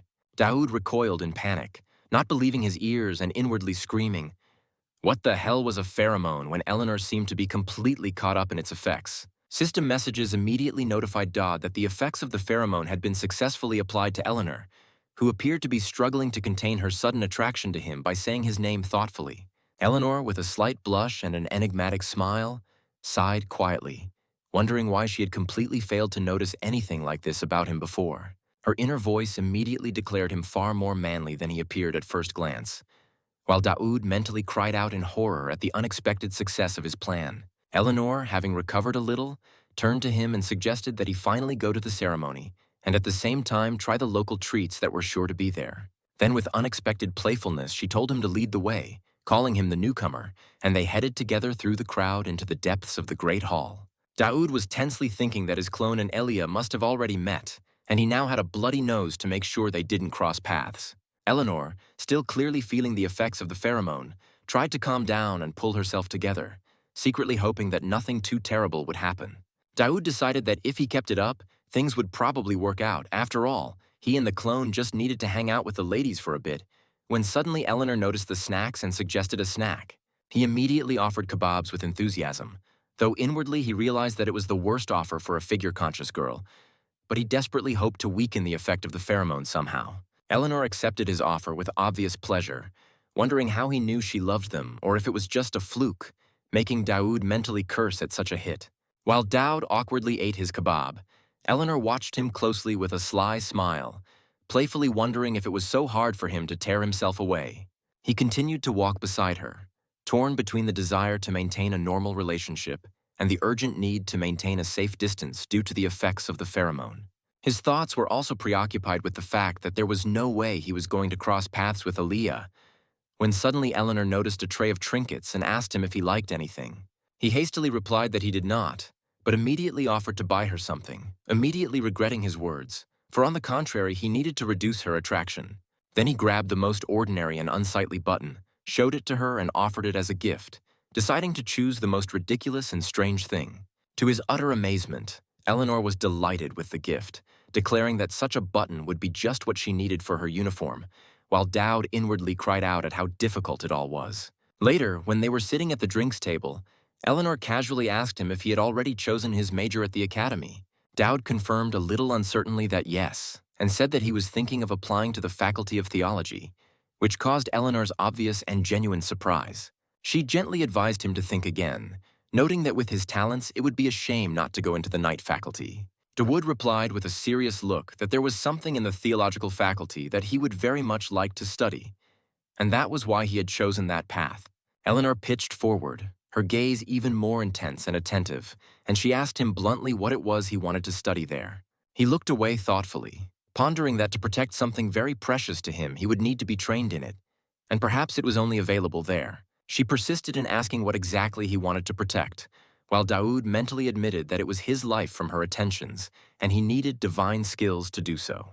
He then vaguely replied that ever since his childhood he had had something he had always wished to protect, giving his words even more mystery.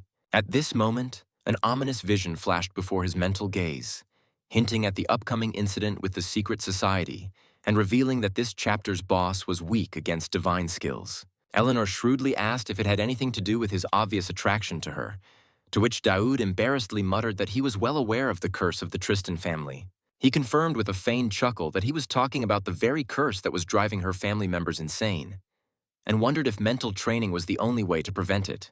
Her red eyes glittered when she bluntly asked if he knew any other way, and Daoud calmly replied that it was an angelic blessing. As he continued to sit at the table, he explained that it was rumored that 2 archangels had once bestowed their blessing on a man, and it was truly a true miracle. Eleanor bitterly admitted that there is indeed such a thing, but it is very hard, and so despite all his accomplishments, Tristan still lives in constant fear, perplexed as to why he is always around during assassination attempts. She asked bluntly what his true intentions were, and after a brief pause, Daoud, looking at her with sudden determination, stated firmly that what he wanted to protect was her. Eleanor was clearly surprised and asked incredulously who he was to protect her, to which Dowd replied with complete seriousness that he would simply die if he did not protect her. She said quietly that it was true and he had no other reason, and then, flicking back a strand of hair, added with a slight chuckle that she'd known it all along, but he was still a very strange guy. Daoud sighed embarrassedly, admitting that he heard that often, and mentally hoped that his honesty would finally satisfy her morbid curiosity. Meanwhile, in some dark dungeon with chains, someone in heavy boots took a step, pondering how strange Daoud was after all. The next scene in this gloomy dungeon showed a huge wolf-like monster and another ferocious smaller creature locked in rickety cages. Aaliyah found herself in this creepy basement with Daoud's clone, and she was surprised to note how they had gotten here and that the clone barely spoke. She was seriously contemplating that she needed to get close to him to learn more about the Tristan family, but had absolutely no idea which side to approach him from. Daoud's clone at this point thought with annoyance that things were very complicated with him, as well as any other guy, and it pissed him off a lot. Aaliyah looked around anxiously, wondering what this place was and why there were so many diverse and dangerous-looking caged monsters. The clone nonchalantly explained that they seemed to be used for some creepy experiments at the academy, and condemned the irresponsibility of the local professors who had left the creep in the basement. Turning around, Elia noticed with concern that there were some rather large specimens here as well, which made their stay here even more dangerous. Peering into one of the cages, she wondered in horror if they were even restrained, and immediately heard a fierce growl confirming her fears. Suddenly, there was a deafening explosion, and Daoud's clone, showing incredible reaction, managed to push Elia aside, covering her with his body. At the same moment, the real Daoud, who was sitting peacefully at the table with Eleanor, shuddered, as if sensing something wrong, which drew her surprised attention. Suddenly, a loud and panicked scream swept through the entire hall, which instantly attracted everyone's attention and made all the students freeze in surprise. Daoud's clone, having been severely damaged by the explosion, began to slowly disappear in the arms of Elia, who looked at him in shock, puzzled as to why he had done this. Struggling to focus his eyes and enduring the pain, the clone said firmly that this was his only and unalterable mission in this difficult situation. Aaliyah, still not believing her eyes, confusedly asked him what he meant and anxiously called his name, seeing him disappear. At this moment, two huge and ferocious monsters appeared in front of her, snarling and galloping, having just broken out of their cages and ready to attack immediately.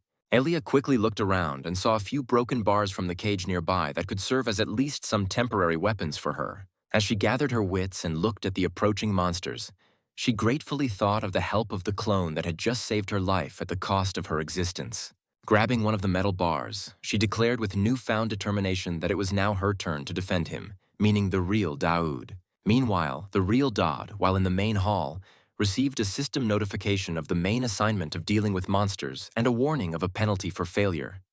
After which, he resolutely stated that he had something urgent to do and asked the president to find the priest.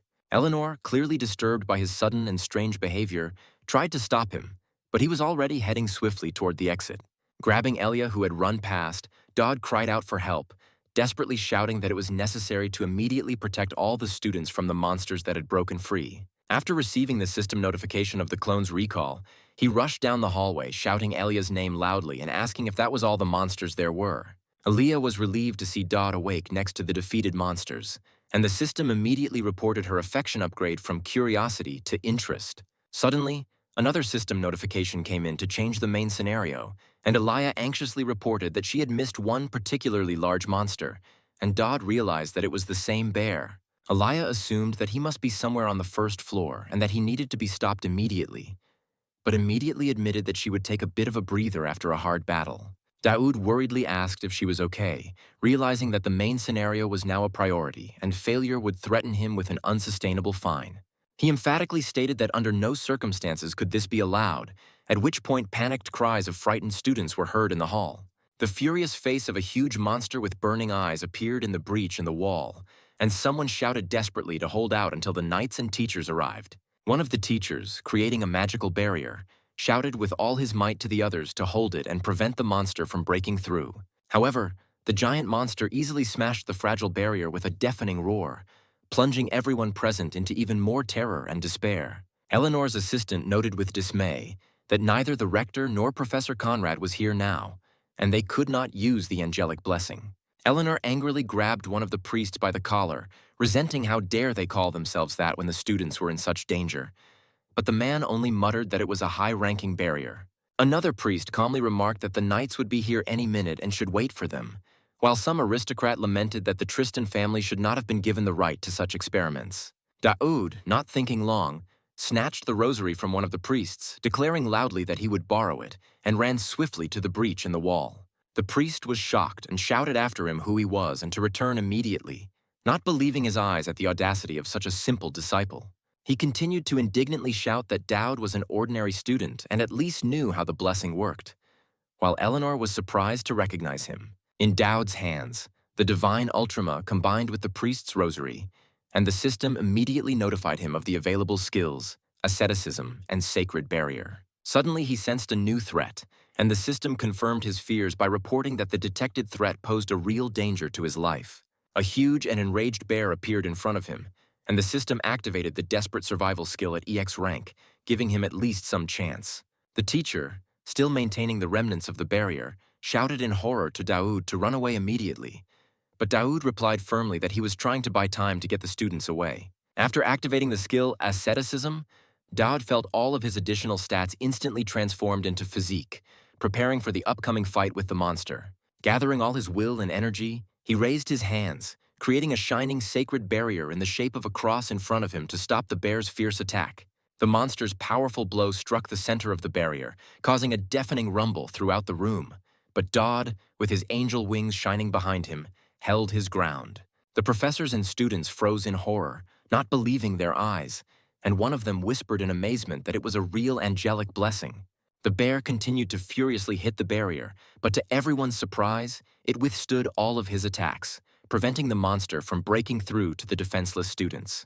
Eleanor looked at Dodd with undisguised amazement, wondering how an ordinary student could have such incredible and powerful strength.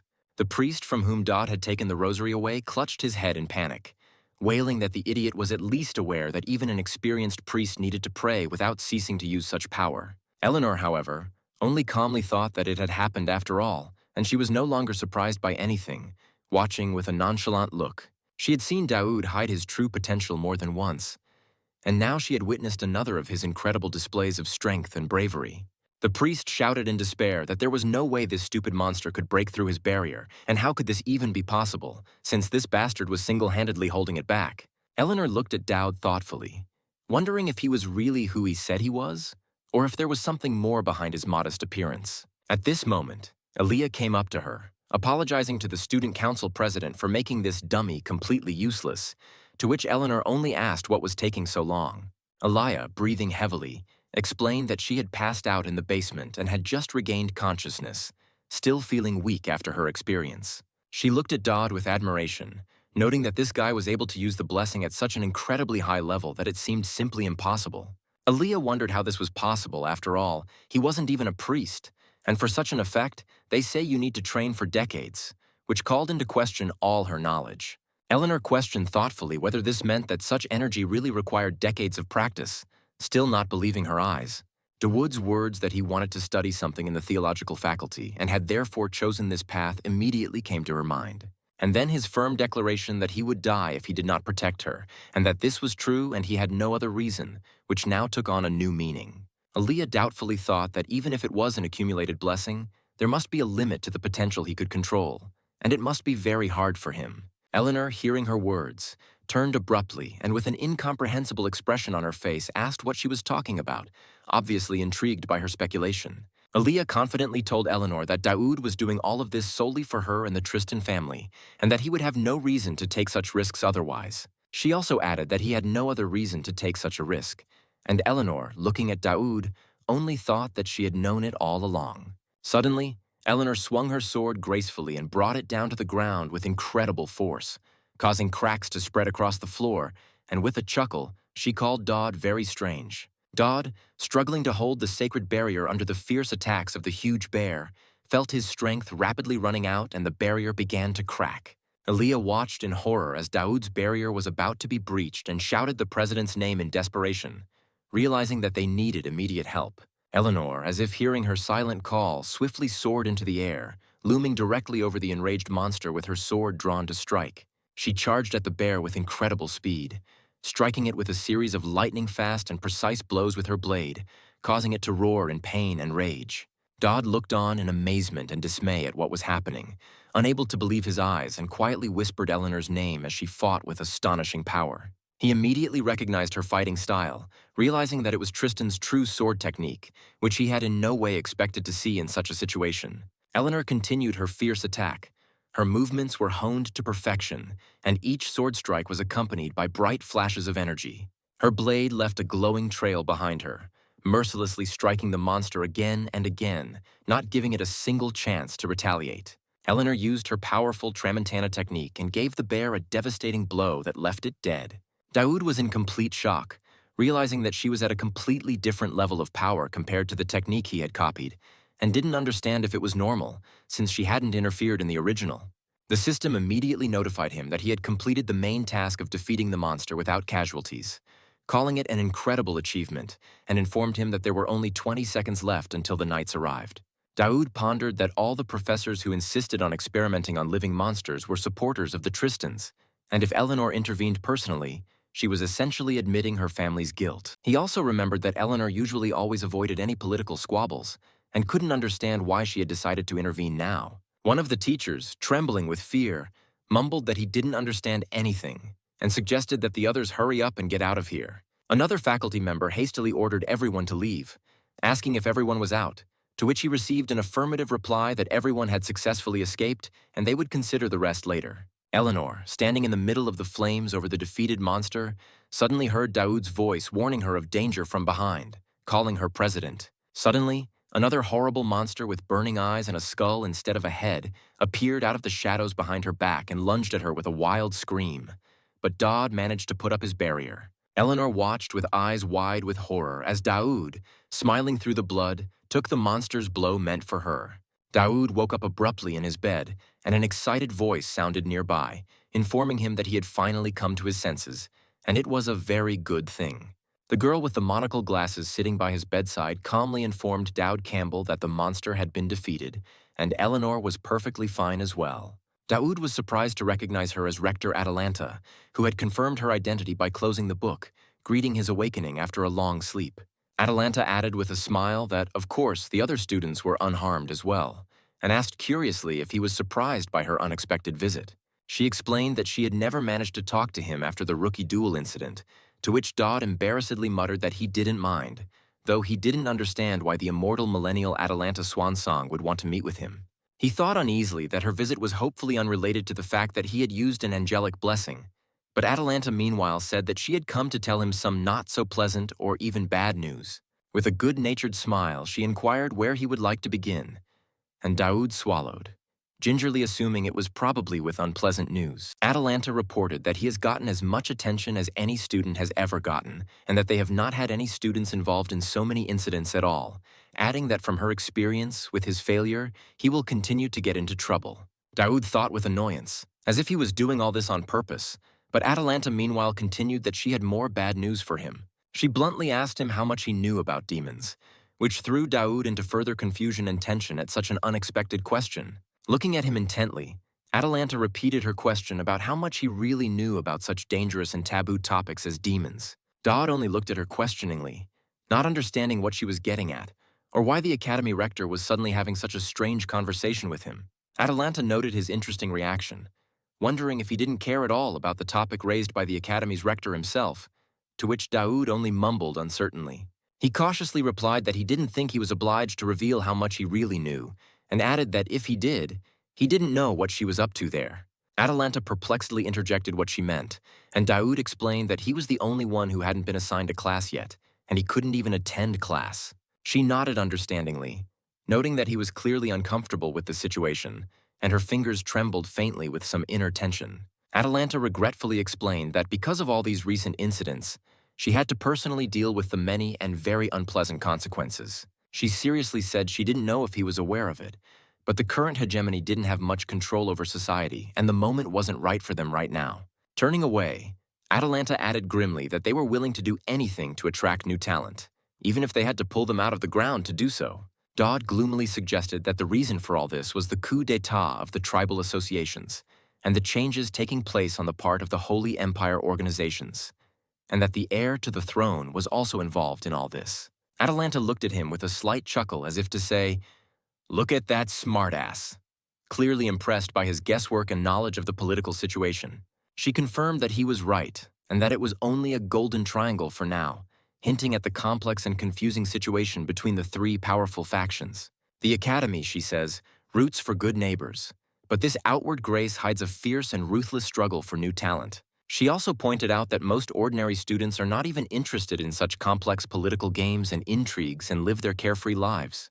Atalanta has confirmed that this is the case, and because of this, the entire continent is already feeling the effects of this hidden confrontation between the Elefante, the tribal alliances, and the Holy Empire. Daoud muttered thoughtfully that all the events he was involved in were drawing their attention to him, but yet they hadn't done anything about it yet, which was odd unless someone had purposely restricted the flow of information. Atalanta thought with a sly smile that he also had a great deal of political savvy, which made him an even more interesting figure. Daoud asked anxiously if this meant that if he attracted their attention, it would be dangerous for him and everyone around him. Atalanta did not hesitate to confirm his fears, adding with frightening seriousness that in such a case, the whole world would be inevitably destroyed. Suddenly, the room lit up with a bright pink light, and Daoud jumped up on the bed in horror, not understanding what was happening or why everything around him was falling apart. Atalanta, holding in her hand some strange parchment with an obscure seal, calmly asked him if he knew what the seal was and what it meant. Dodd recognized the seal of the erasers with horror and realized that it was the reason Atalanta had asked him about the demons, and a bad feeling came over him. Atalanta was surprised to note that he knew that too, and the system meanwhile explained that the Wipers were a secret organization of demon worshippers. Their ultimate goal was to bring demons to this world, and the incident with the assassination attempt on Eleanor and the incident with the escaped monster were most likely their work. Amidst an image of a sinister hooded figure standing over a pile of skulls and performing some kind of dark ritual, Atalanta added that both of these incidents targeted Tristan's family. She finished anxiously that there was no guarantee that there wouldn't be a third such incident, whereupon Daoud asked confusedly why she was telling him all this. Atalanta mysteriously replied that although she couldn't answer that question, he should just accept it, and handed him some black shimmering object, calling it an interdimensional key, an imbalance object that opened doors to other worlds. Daoud took this key in his hand with trepidation, and Atalanta, looking at his face, said confidently that he evidently knew what the thing was. Looking intently into his eyes, she told him to keep this key safe and be sure to show her his further progress. And if she liked what he showed, she promised to give him more such gifts, hinting at his future successes and her patronage. Atalanta told him to keep this difficult conversation a closely guarded secret, and Daoud, still under the impression that it was a secret, only nodded briefly in agreement. After a moment's silence, she asked him casually how things were going with Lady Tristan and the hero candidate, Elia Crixanax. Daoud inwardly cringed at the question, thinking that she had to ask it, but outwardly he tried to remain calm and replied that everything was fine. Atalanta remarked with a smile that she hoped it would stay that way, to which Daoud was perplexed, asking why she said that and what he had to fear. He warily interrogated whether there was any particular reason to stick to this particular state of affairs, and what might happen if something went wrong. Atalanta, with a playful wink, confirmed his fears with frightening ease, saying that if he screwed up, the whole world would inevitably be screwed. Daoud clutched his head in horror, once again feeling himself in the middle of the blazing ruins, and exclaimed in despair as to why this world was so incredibly fragile. Atalanta laughed, but immediately assured him that she was not lying at all, and that the ultimate goal of their certain plan was achievable with just the three of them, meaning him, Eleanor, and Elia. Daoud, holding the black key in his hand, thought gloomily of the end of the world, which, according to the rector, might come because of his slightest mistake or carelessness. Left alone, he decided to think about it later, pondering who would have known that Atalanta would organize such a setup for him, since a normal player would never get his hands on this item, and no one seemed to care about the scenario. Suddenly, there was a familiar voice that said with a chuckle, "Ah, there you are," and Daoud immediately realized who it was, feeling slightly annoyed.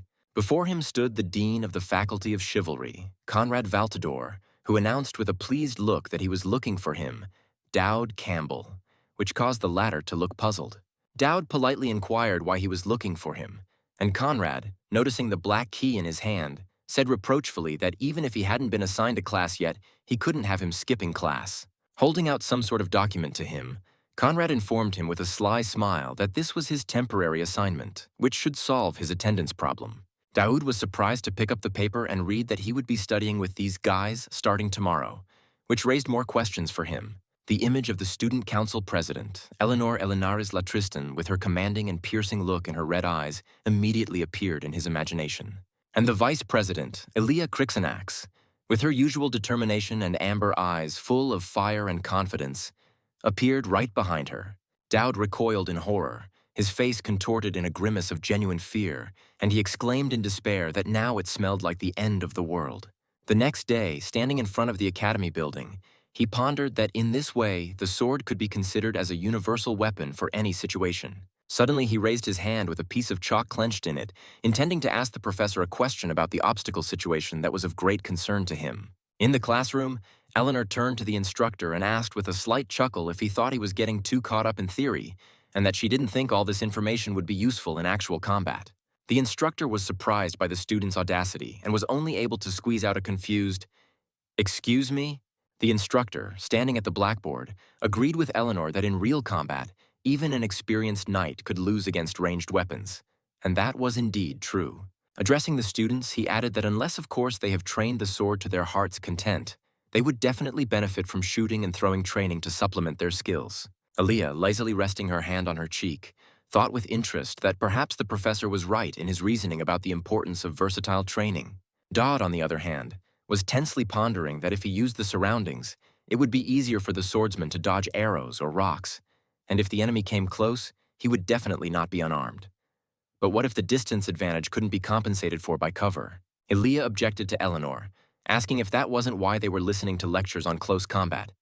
And Daoud mentally howled, because Eleanor should understand the difference between theory and actual combat, while Eleanor stated that the lecture should be led by the professor, and if she was forced to be here, why couldn't she just sit in silence? Eleanor angrily stated that as president of the student council, it was her duty to monitor the quality of education received by the students she was responsible for, and Aaliyah parried that all the more reason to stay out of the professor's way and not interfere, while Dowd timidly asked if they could continue the lesson. Eleanor challengingly asked Elia if she believed all this theoretical nonsense to be useful in real life, to which Elia confidently replied that it at least sounded more useful than her words.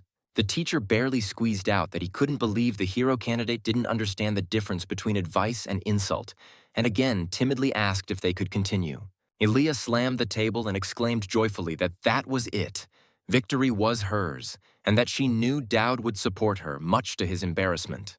Eleanor, tossing back her hair and placing her glove on the table, calmly said that it was only one defeat, and motioned for the professor to continue, maintaining a nonchalant look. The other teacher, with long blonde hair, sighed and suggested moving on to self-study, and Daoud thought with annoyance that this was what happened all the time. He regretfully reflected that these pussies caused the other students to gawk at them constantly, and since he was sitting right between the hero candidate and the heiress of a noble family, it drew even more attention. Deciding to ignore it and focus on his business, Daoud saw a system notification that Eleanor Elenares Latristan's trust level had increased to 5th and her liking level to 1st, and a reward was available to him. He thought it was cool with interest and saw the reward description. Tristan Genus Swordsmanship Technique, Basic, with 58% efficiency, and Breathing Technique, Deep, Basic, greatly increasing physical resistance and stamina. Dodd noted with satisfaction that both of these skills worked well in tandem, and given the physical buff, it was an incredibly effective combination for combat. He also thought that the only person capable of unlocking the full potential of this combo was Eleanor herself, who was looking thoughtfully away at this moment. Aaliyah thought with anger that Eleanor's intimidating melee skills were the reason why she was the final boss in the game. In addition, Daoud received another notification. Elia Crixanax's curiosity level has been raised to 5th and interest level to 1st, and a reward is also available to him. After receiving the mysterious Hall E rule from Elia as a reward, which promised him incredible influence over positive characters and various bonuses, Daoud stared at the system messages in utter confusion, trying to figure out what it meant and how he could use it. He wondered if he could get awards for making good people bad, and it seemed very strange and unusual to him. Students were warmly welcomed to an exciting survival class where they were challenged to practice the important practical skills needed to stay alive in a harsh environment. Professor Conrad sternly explained that the skills they learned here would be essential for survival in the dungeons, and gave them a simple task to bring something he might like from the forest. Dowd clarified that they only had 10 minutes to complete this unusual assignment, and asked the professor, with some hesitation, if any grades would be given for it. Conrad reminded them with a sly smile that he would be the one to judge them, and, to everyone's surprise, added that the student council president Eleanor would also be joining him, urging everyone to try especially hard. Eleanor, clearly not delighted at this unexpected turn of events, only said Conrad's name briefly and with undisguised displeasure, expressing her attitude with all her appearance. Aaliyah immediately objected strongly that the assignment given by the professor was too vague and obscure. But Conrad only cheerfully proclaimed that life was about experience, and they would start in 5 minutes. Dodd sat pensively on a large rock, pondering the strange Hall E rule, and puzzling over how he could keep his enemies even closer than his friends, and how he could make a good character bad in the first place.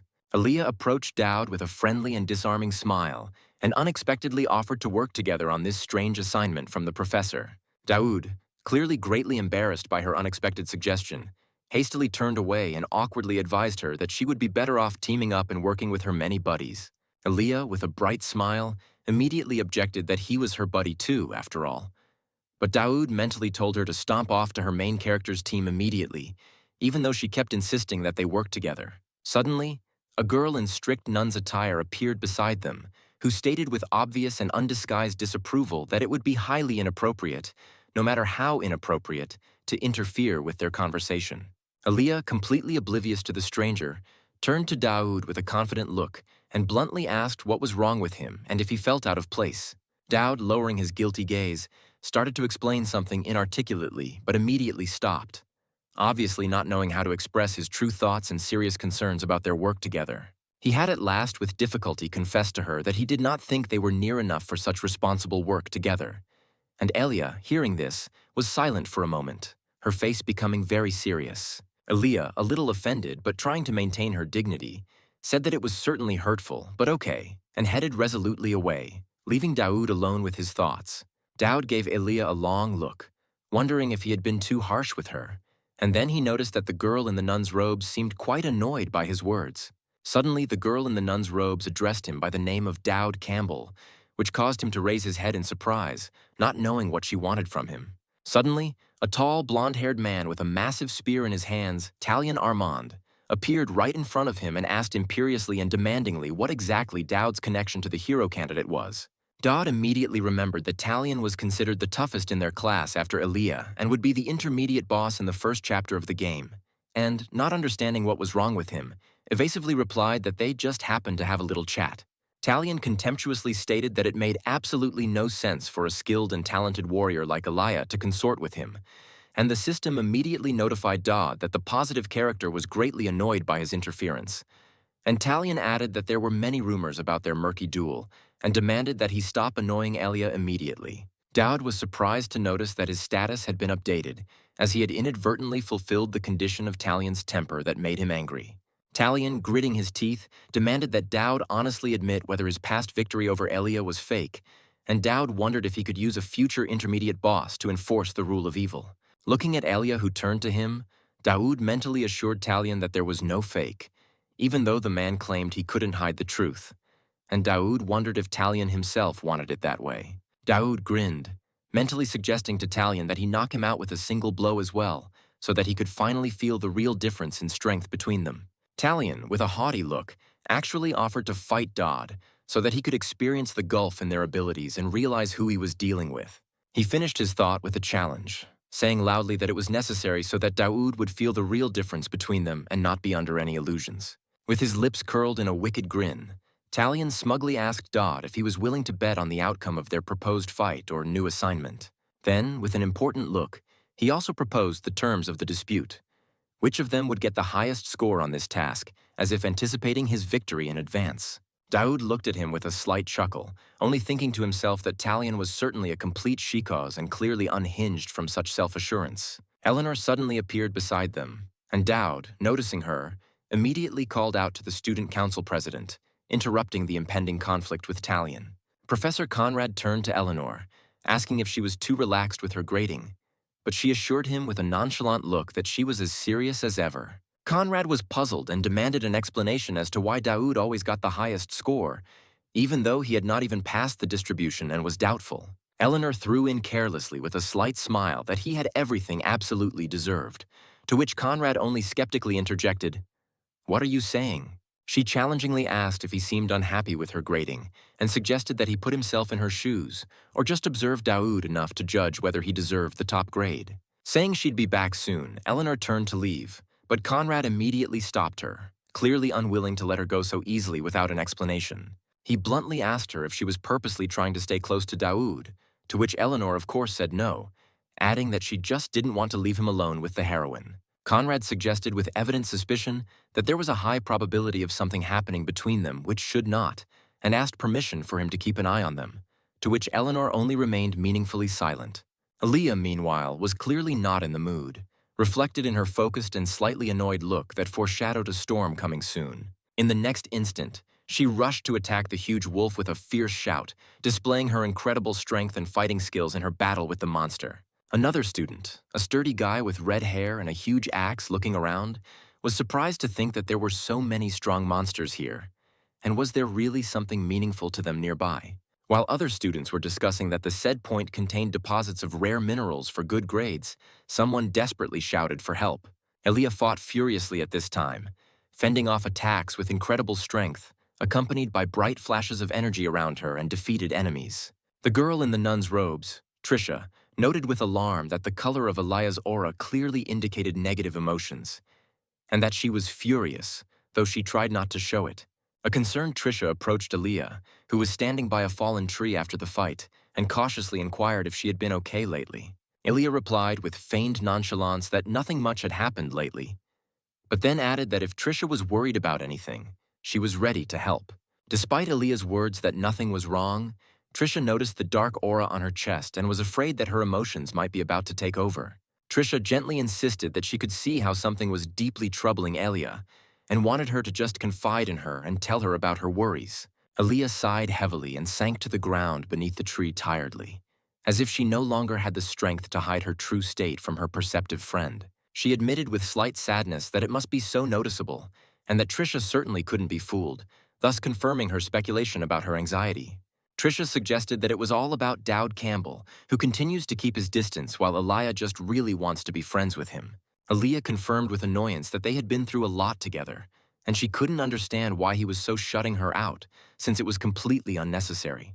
Trisha mildly objected, suggesting that maybe that wasn't what Dowd was trying to accomplish with his behavior at all, and he had other, more complex motives. Aaliyah looked at her in bewilderment, completely unaware of what exactly Trisha meant by those cryptic words about Daoud and his intentions. Trisha explained that Daoud was just a young boy from a petty baron's family, and if they were seen together often, people might start to doubt Aaliyah herself. Aaliyah wondered if Trisha meant to say that Daoud was trying to help her in this way, to which she nodded affirmatively, assuming that he just wanted to avoid unnecessary rumors. Trisha added with a smile that maybe Daoud was even trying to raise his reputation so that he could be a worthy friend and comrade for Elia in the future. Meanwhile, Daoud was running swiftly through the forest, and the system reported that Talion's anger had reached its limit, as Daoud had shamed him enough with his actions. Talion's spearhead glowed menacingly, and the system warned Daoud that his negative influence on those around him continued to grow rapidly, portending trouble. Talion, mad with rage and with burning red eyes, lunged at Daoud with his spear, and the system reported that the conditions for activating the rule of evil had been met, and Daoud was rewarded while Talion screamed that he would wipe him into powder. Talion, with his face distorted with anger, roared furiously that he would definitely chop Daoud into small pieces now, as if he was just a kebab. He leaped from above, aiming his spear straight at Daoud, who was only able to cry out in horror, realizing the inevitability and danger of this sudden attack. Talion, furious at Daoud's constant dodging, shouted furiously for him to stop running around and finally fight like a real man, because he was purposely dodging the attacks that Talion was putting all his strength into. Daoud, desperately trying to dodge another lunge, only had time to put his hand forward and ask Talion to wait, clearly not understanding what was happening or why he was so furious. Suddenly, someone's determined voice called out to Talion, and he froze in place, his face expressing extreme surprise and bewilderment at the unexpected intrusion. Daoud turned to Talion with a sly and slightly insane smile and mockingly suggested to him if he wanted to split the supposed reward in half, which infuriated him even more. Talion, disregarding Daoud's words, rushed after him with a shout of "Bastard!" and Daoud, realizing that things were bad, ran swiftly away, dodging his attacks. Suddenly, Talion stopped. His spear was enveloped in bright blue lightning, and he used his most powerful technique with a fierce cry of "Thousands of lightning!" aiming it at the fleeing Daoud. But at the very last moment, Aaliyah appeared in front of Daoud, as if from nowhere, and with her sword she reflected all the lightning bolts flying at him with incredible ease. She glared angrily at Talion, her amber eyes throwing lightning bolts, and imperiously ordered him to move his hands away from her dear friend Daoud. Talion stared at her in utter shock, unable to believe his eyes, and only managed to mumble her name and that she was a candidate for hero, adding that they didn't seem to have seen each other in a while, not since she had escaped the monsters. Aaliyah coldly parried that he was wrong, and her gaze became even more stern and determined, not boding Talion well for his antics. She stated with icy calmness that this was the first time she had seen him since his death, which had shocked Daoud, making him wonder where she had come from. Talion, trying to hide his confusion, said with a nervous laugh that he was glad to see her too, and Aaliyah immediately asked suspiciously what he was going to do with Daoud. She added with menace in her voice, lest he should just say that he had decided to mess with him, her look leaving no doubt as to the seriousness of her intentions. Aaliyah scornfully cut off that she didn't need his pathetic excuses, and kicked him with such force that he collapsed to the ground, unable to resist. Talion, lying on the ground, asked in despair why she was protecting Daoud at all, since he was as strong as she was, to which Aaliyah coldly replied that her connections were none of his business. Daoud, seeing the whole scene, awkwardly called out to Aaliyah, who said in disgust that she hated people who thought they were better than others and took their frustration out on them. But Talion countered that Daoud was lying to their faces. He added indignantly that Daoud was teaching them so badly, to which Elijah shouted angrily that he had done nothing wrong, and Daoud was not the kind of man to do such a thing. Aaliyah asked Talion with icy calmness if he wanted to be knocked out again in one blow, which left him even more horrified and bewildered. Talion realized in horror that the blow he had received from Daoud earlier was real, and he could have died that time after all, if Daoud hadn't held back. With tears in his eyes and a trembling voice, Talion sincerely apologized to Daoud and promised that he would never again approach him without his permission. Daoud, trying to lighten the mood after his tense confrontation with Talion, peacefully suggested that everyone just live amicably and forget about their recent troubles. He thought with admiration that, as expected of a heroine, Elia was perfectly capable of setting other characters straight, even arrogant ones like Talion. Looking at Elia walking away, he thought doubtfully, wondering if they still counted as friends after everything that had happened. But he decided that for now, they probably still did. Suddenly, he remembered the professor's assignment and decided that it wasn't that important right now, and he needed to finish his grades for placement sooner. Immersed in his own thoughts, Daoud did not immediately notice someone approaching him, and only looked up in surprise when he heard the uncertain address. Trisha, Elia's friend, stood in front of him, reminding him that they had met before. And Daoud immediately remembered her, confirming that he remembered. He thought with some irritation that, what with the original and now, she was always making some long and tedious speeches, and it was making him a little tired. Trisha gave him an apologetic smile to warn him that what she was about to say might not be to his liking, and Daoud prepared himself for another difficult conversation. Before she could say anything, however, Daoud abruptly turned around and stated that he needed to deal with the grade first, to which Trisha only nodded confusedly. As she saw him off with a glance, she thought with annoyance that he had upset her and Talion, and that in most cases she would have preferred to solve the problem with conversation rather than a sword. Trisha suddenly appeared in front of Daoud out of nowhere and angrily declared that he was the problem, causing him to freeze in surprise. Daoud stared at her in shock, not knowing what the hell was going on or why she was so suddenly accusing him. Meanwhile, Professor Conrad was sitting on the ground, thinking about something, and with obvious irritation muttered something about the crazy student council president who was obviously giving him a lot of trouble. Daoud, approaching him, curiously asked what had happened, and Conrad told him with annoyance that Eleanor kept trying to go into the woods, and he had to issue an ultimatum of, "Over my dead body only." But he, as Daoud sees it, still won. Conrad noted with a chuckle that this child was better than before, and asked Eleanor if she had put down roots there, suggesting that she just issue her punishment and be done with it. Daoud informed the professor with a smile that he had come for his grade, to which Conrad, a bit taken aback, said that they had a class and offered to take a look. Eleanor was lying on the grass with her eyes closed, a huge bag of something beside her. And when Conrad asked her why so much, she only carelessly replied that it was nothing, and she had had to fuss to get the best of it. Professor Conrad, looking into the bag full of sparkling gems, exclaimed with undisguised admiration that it was incredible and the first place was definitely hers, adding that Percy would be absolutely delighted with it. He reminded Eleanor with a sly smile that she already had one wish from Percy after all, and why not additionally serve it to her once more? Daoud, not thinking long, said with determination that okay, he'd give it a try, and headed towards the woods, while Trisha, who had been standing nearby the whole time, asked in surprise if they were done yet. Professor Conrad allowed Daoud to go, telling Trisha to help Aaliyah, and she readily agreed, following her friend deep into the forest. Trisha anxiously turned to Daoud, asking him to take care of Elia but try not to be too nice to her, adding that every time it was about him, she was being carried in the wrong direction. She explained anxiously that she was worried about how it would complicate her future, to which Daoud thought with an ironic smile, "Thanks, Cap," but as if he could affect that. Waving goodbye, Daoud said okay and assured Trisha not to worry, he would try to do as she asked.